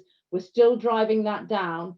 And this is the opportunity that we have. It doesn't come for nothing. These are about heavy duty policy changes that need investment, but this is where we should be aiming on the world stage. And we have delivered in this one area. There's so many other areas now that we can deliver on too. Angela, I will stop there. You can't do anything justice, sadly, in this time, but thank you for the opportunity. You've done an amazing job, Minette. You've done an amazing job in squeezing in. You've left me time for one question, so I'm just going to ask you. There's a dizzying amount of change going on in the farming sector and enormous opportunities, as you've just outlined. You've set out your net zero plan. You've set out some of the things that are happening. What do you need from a trade policy? What do your members need from a trade policy to make them feel confident they can deliver it? What do you want to see from DIT on that? It's very difficult not to have this conversation without sounding protectionist. And the points that Michael made, I absolutely buy into. But we need ultimately a common approach. The game changers to this, though, are the US and the position that Biden has set out on climate change, because that will link into influencing the WTO. And something that hasn't been mentioned today is China. I was asked to go and speak in November out in Beijing on sustainable agriculture and the solutions for climate change. I think China is a game changer in this conversation, but we are only going to achieve what the UK wants if the UK can lead the collaborative charge across the world for what this can look like. Now, there is a willing audience out there, and the opportunities around the G7 and the COP, if we can expand nature-based solutions conversations into the real seismic things that need to be done, and they are there, they are all readily available. That is what we need so that we can trade. I want the African farmers to be able to trade as successfully as we can. And we have this opportunity, but it is leading by collaboration rather than leading by protectionism. That's a very helpful way to phrase it. And I think we're all keen in finding, from the keynote speakers to this panel, in finding ways that we support the environmental leaders, and be they at home or abroad. Thank you, Minette. Sean, if you want to make your opening remarks, let me bring you into the debate. Over to you.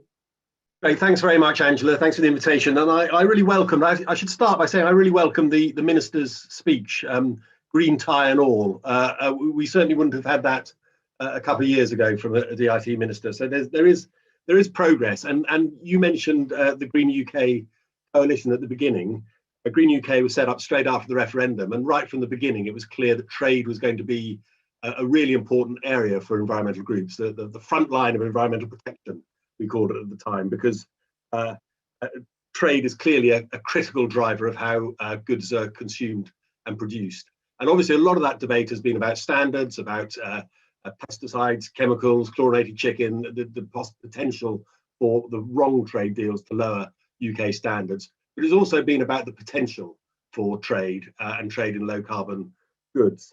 And you, Angela, over 3 years ago produced a report for Green Alliance, UK Trade in a Decarbonising World, which had a quote from Antonio Guterres, UN General Secretary: those who fail to bet on the green economy will be living in a grey world. And to a large extent, it's not totally consistent, but to a large extent, the UK is betting on the green economy. There's an awful lot of UK activity going on in this area. And the question is, I think, is whether our trade policy is sufficiently aligned with that wider environmental and industrial policy agenda. And not only in rhetoric, but when it comes to the sort of details of our negotiating mandates with other countries and so on. And obviously part of the problem is the way government is the institutions of government. You know, the Ministry of Housing wants to build houses. The Department for Transport, at least till relatively recently, wanted to build roads. And the Department for International Trade wants to strike trade deals. And it's had a huge workload in its sort of first couple of years to sign all the rollover deals. I think what is still far from clear to me is whether we have a trade policy that is aligned with the government's stated aims on climate and nature, which are pretty exciting, and on nature-based solutions are world leading through the Leaders' Pledge for Nature. I think the DIT is getting there. It's 100 times better than it was, but that, I have to say, is down with faint praise, because at one time it just saw this as a sort of an alien agenda totally. So I do think it needs to do more. I think it's got good lines on climate when it's talking to New Zealand. Will it have good lines on climate when we're talking to TTIP and Australia and countries that or institutions that are less keen on pushing climate in trade deals? Will it say, can it say that it will take the clauses on climate in the Trade and Cooperation Agreement with the European Union as a model for other trade negotiations? It would be good if it did, and it would be good if it also added nature in there, because that was missing from the EU trade agreement. And I have to say, I think DIT needs to do more to ensure that we get a richer conversation with civil society. So over 2 years ago, there are a really wide range of groups, big business and small business. I think Chris's group was part of it, Green UK was part of it, which Trade Justice Movement all got behind a proposal of trade governance model that works for everyone, which had at its core consensus building around trade mandates, transparency, and anybody who wants any kind of proper access to DIT has to sign the most extreme and far-reaching confidentiality agreements. There's very little trust in the process, democratic oversight, and net benefit for all. So we need, I think, a more open conversation. And I think from the DIT, if I might say, we need more consistency. So although it's great that Michael is on the Board of Trade, as is Emma Howard-Boyd, also on the Board of Trade, you have Tony Abbott and Daniel Hannan. You know, what is fine to have a debate, but who's actually in control? As Prime Minister, we have a man who describes himself as a Brexity Hezza, who's kind of all about state intervention and so on. As International Trade Secretary, you have Liz Truss, who has made some sort of extreme free market, small state speeches. What is the aim of UK trade policy? What is the strategy? And I think that's the thing I'll end with, which Chris and Tanya and others have said. We really don't know what the trade strategy is. And so while it's great that Greg Hands gives us green speeches, you don't know if next week you're going to get a kind of speech to the NATO Institute or something from the Secretary of State, which will be very different in what it's trying to achieve. So we need some more consistency. We need to absolutely sure that UK trade policy is aligned with the government's wider environmental objectives. Thank you, Sean. And that's a really helpful reminder that, you know, those of us sitting on the outside are watching all of these signals and the appointments and trying to work out where we're going. And a trade strategy, trade policy seems to be emerging from a number of quarters as a way that would give us clarity. I'm going to go straight on to Kevin, and then we'll get into the discussion. Kevin, over to you.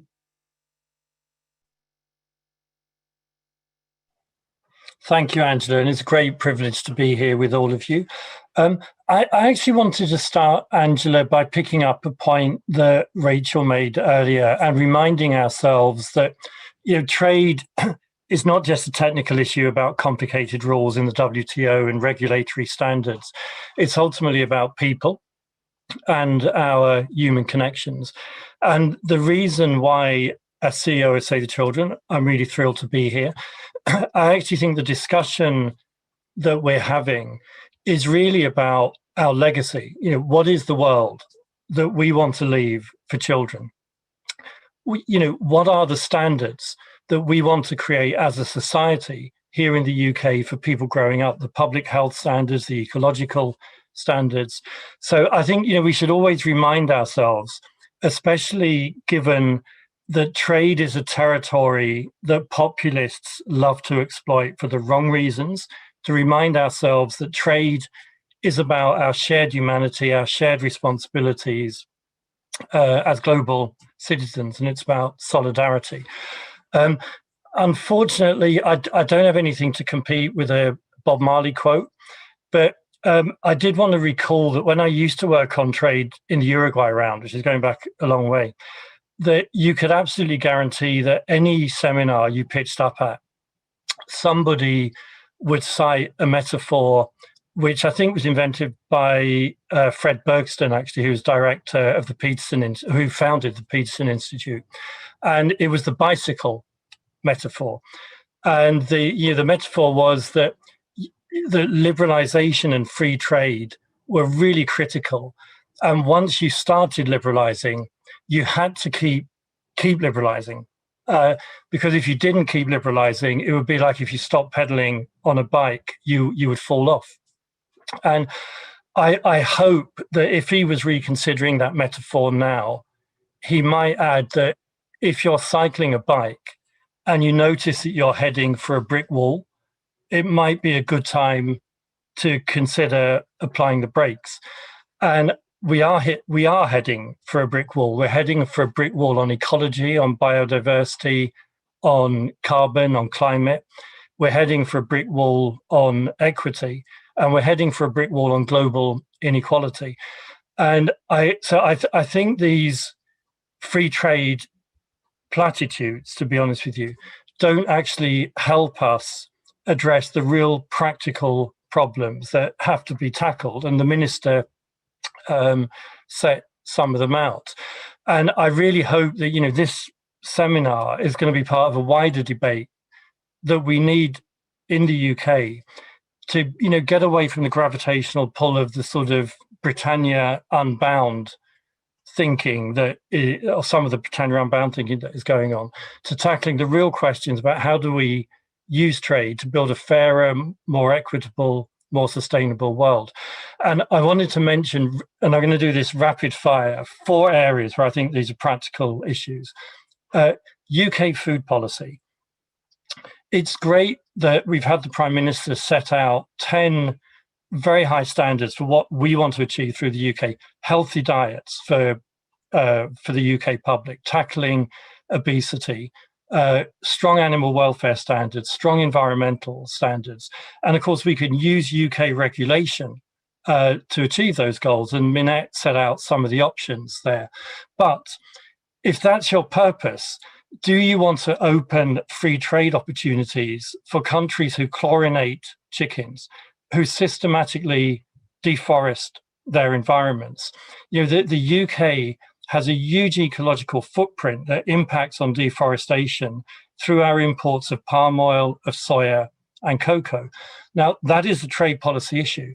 And it's great that the UK is playing an important role in international standard setting bodies, but standard setting bodies do not override trade policy. And so I think our regulatory standards have to be enshrined in our trade policies and in what we take to international fora on trade. So that's one area. We can't have high regulatory standards in the UK that then drive deforestation in other countries. Another illustration of that is the renewable transition. As we seek to price carbon out of our production systems, it's creating a huge surge in demand for commodities like cobalt, for coltan, and for lithium. And these are supporting the growth of the renewable industries in the UK and globally. But these are sectors that are intimately associated with child labour, with environmental exploitation, and with corruption. And again, we have a bunch of voluntary standards, highly fragmented, that are not effectively audited. And so this is an example of where we need to bring trade policy into supply chain management more effectively. The commitments, I'll end after this, and a couple of really brief points. The commitments that we've made on zero carbon will count for nothing unless we price carbon and tax it coming into the country. And that is why we should be getting behind a European initiative on this. Final point. It's great that the UK has committed to use trade policy to expand opportunities for international development and for the poorest countries. Research done by the ODI makes it very clear that our current tariff structures will not have that effect, that we haven't addressed these rules of origin challenges that limit markets for developing countries. And the fact that we've reneged on the 0.7 aid commitment means that we will not be making the investments in education, in health, that are so critical to enable poor countries to climb value chains and get a good deal out of trade. So I think we need to ensure that we don't only talk the talk on equity in international trade, but we walk the walk by using our aid policies to support our ambitions. Thank you, Angela. Thank you so much, Kevin. Thank you all. I think we have got some fantastic introduction there into the complexity of this. I mean, this is all of our policy challenges in the trade space. That connects to our production challenges. It connects to our development challenges. It connects to what kind of country we want to be in the world. I'm going to ask you all, and wave at me if you want when you want to come in. The Minister set out a number of things that the DIT are taking forward to move on this agenda, and I think we can all applaud and support. And I think we know that, as Kevin just said, things that speak to the efficiency story and things that speak to liberalisation story, you can do all the good stuff. But there's more than that. There's more of that to bring it together. What do you want to see from a UK trade policy? How would that help us? And I think I'm particularly interested in the positive statement, which I think is the first time I've heard it from a UK minister, which was Greg Hunt's point that we're going to make sure that international agreements, any international agreement we enter into, preserves the UK's sovereign right to regulate on its way to hit net zero. And that, how do we do that, and what does it look like? So I'll invite anybody who wants to wave at me first to come in, or I'll go to Chris first as the first speaker. Chris, do you want to start? Yeah, sure. I mean, I think, first of all, this is achievable. We've got to, remember that when you're negotiating a trade deal, you're negotiating with another party. So what we can't do is go around the world telling everybody else what to do. It is a negotiation, so it's an agreement by consensus. So we've got to do it in a way that works for both sides. And most importantly of all, which has come up, all the way through this conversation on this panel particularly, is it's very difficult to get consistency and raise standards through our FTAs if we haven't first thought through what the strategy is. What are we trying to achieve?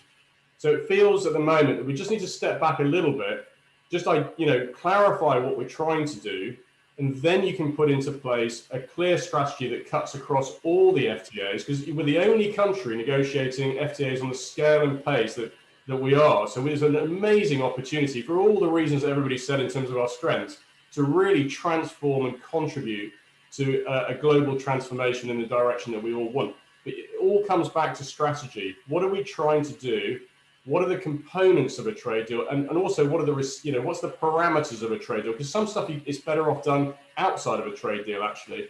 So let's look at it in the round, and then we can apply, and then we will deliver, I think, the outcome that everybody wants, and certainly put us on the right path. But at the moment, it's just all a bit fragmented and bitty, and we just need to tidy that up. A lot of our ambiguities, the cut in aid budget's a classic example of a real ambiguity. How do we become the biggest investor in Africa when we've just slashed the aid budget that contributes to building climate resilience and digital capability and inclusion and all these things that we want? It just doesn't quite add up. And then pesticides that kill bees that are banned in the EU, we've just allowed it to come in. These sorts of things just grates a little bit, and we need to have a discussion around that and tidy it up a little bit. Thank you. I mean, I think there's a conversation at all these things. It's going to be a number of steps, and it's having the clarity around where are we aiming as we go through that. Does anybody else want to chime in on trade policy and that comment? Minette, you're waving. Go ahead. I mean, I think the challenge that we all face, and ultimately the challenge the government has right now, is we are a service-based economy. That is 80% of our economy, and 20% of it is goods. And of course, the environment, food, biodiversity, all of those other things sitting in that small part of the economy. And we are negotiating trade deals with very, very aggressive agricultural exporting nations, of which they see our market, 70 million people, as a prized market to access. And therein lies the conundrum. And that's why I think, as environmental NGOs, as farmers, as consumers, don't forget, Angela, 1 in 60 people in this country signed the food standards petition. That is a lot of people that feel very, very strongly about this issue. I don't think it's fully resolved, and I think it is really complex. And when you come down to a negotiation that ultimately is going to sort the problem for 80% of the economy, and you have this challenge here for the environment and food, they are really, really going to have to hold their nerve as to how they negotiate this and how they raise the bar higher. It's all in the art of the possible. I worry slightly at the time schedules. Australia due to be finished by Easter, 3rd round of New Zealand ongoing now, Trans-Pacific kicking off.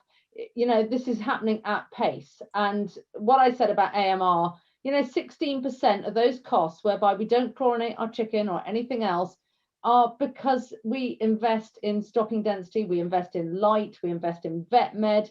They cost money. So if we're gonna do this, it's really got to be leadership from the UK about why, and that all roads lead back to climate change standards and to a certain extent COVID, which is why we're in the position that we're in and doing this virtually rather than face to face. So it needs doing, but it really needs leadership, especially when it's a small part of our economy.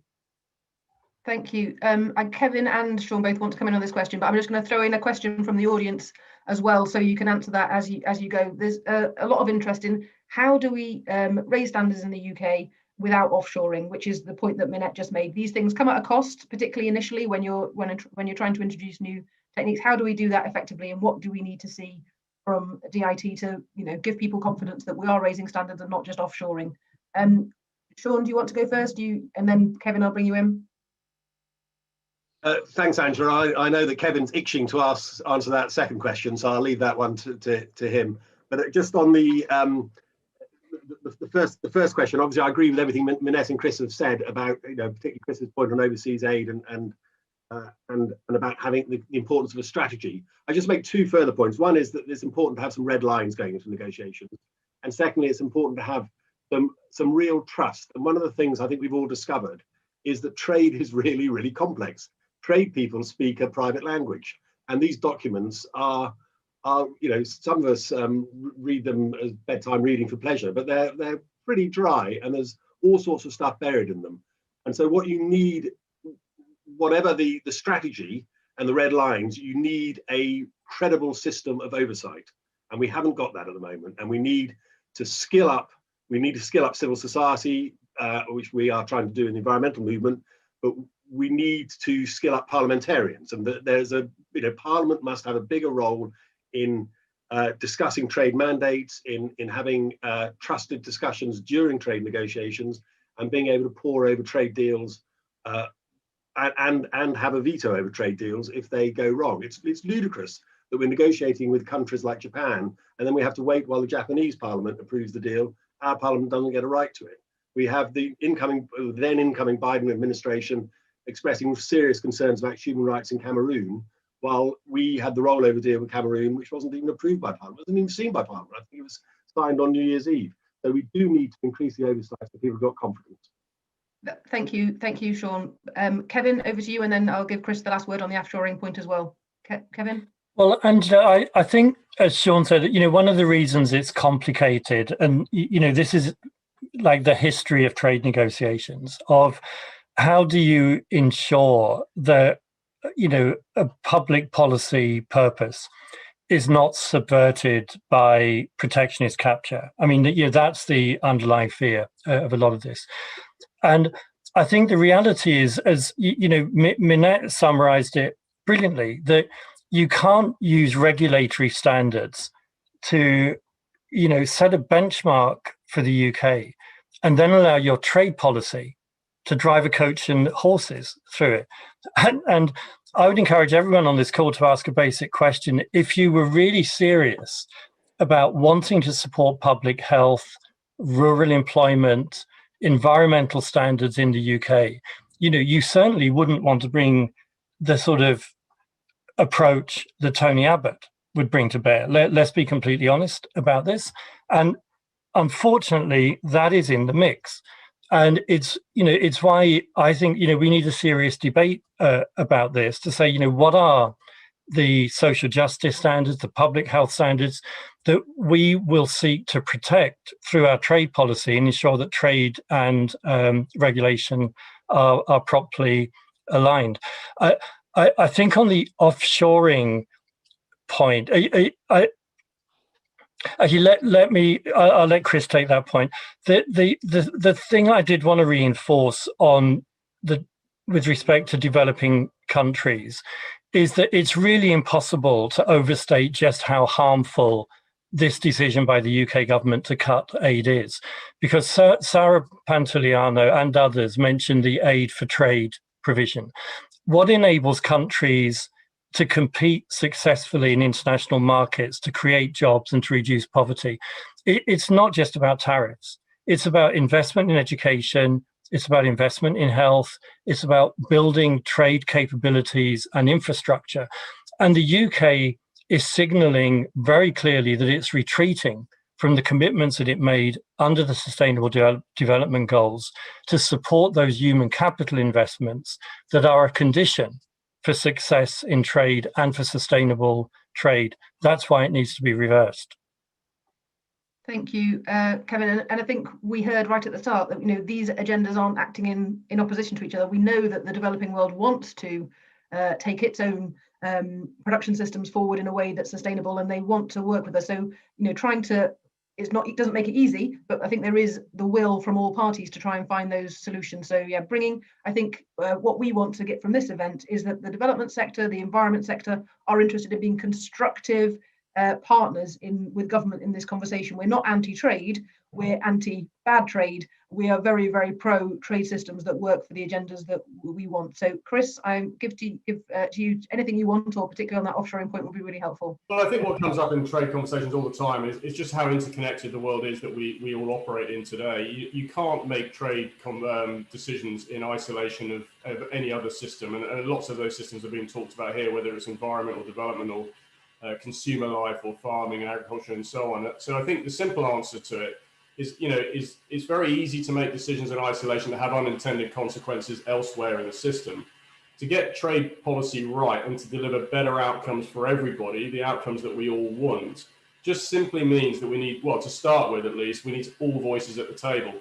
And that starts with the Board of Trade and works all the way down through every single governance forum on trade to make sure consumers are there, academics are there, farmers are there, business are there, and then the green NGOs are there, workers are there, and then we will get the sorts of policies that will work better for everyone. We won't get it perfect. There's always a trade-off, but in the trade-off, we've got to agree through consensus on what that trade-off means. And if there is a trade-off, I think Minette quite rightly said there are costs associated with all of these things: cost to jobs, cost to livelihoods, to communities, and so on. So we will stand a better chance of getting that right and serving those people who do lose out of trade deals, because there are always winners and losers in all of this, with the right kind of investment plans. If we're at the table working with government and parliament, it's really important. Those two parties are crucial, working with the rest of us all outside. It's like I say, we've made strides since 2016, 2018, but we're not quite there, and we need to work continually to improve the system and be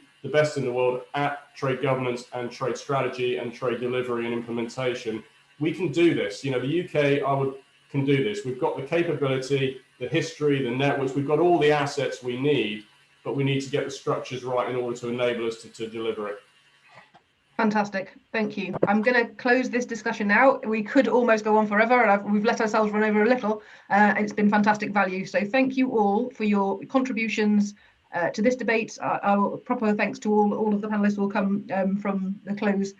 I really heartened by the constructive and positive suggestions that have come out of this debate, and we in WWF and Chatham House hope this will be the start of a number of conversations where we can bring people from different perspectives and add to the richness of how we do this, because we're all hopefully going to be going through an enormous change, and these perspectives I think will strengthen the UK's approach. So let me thank you all and hand over to Carolyn to close the event.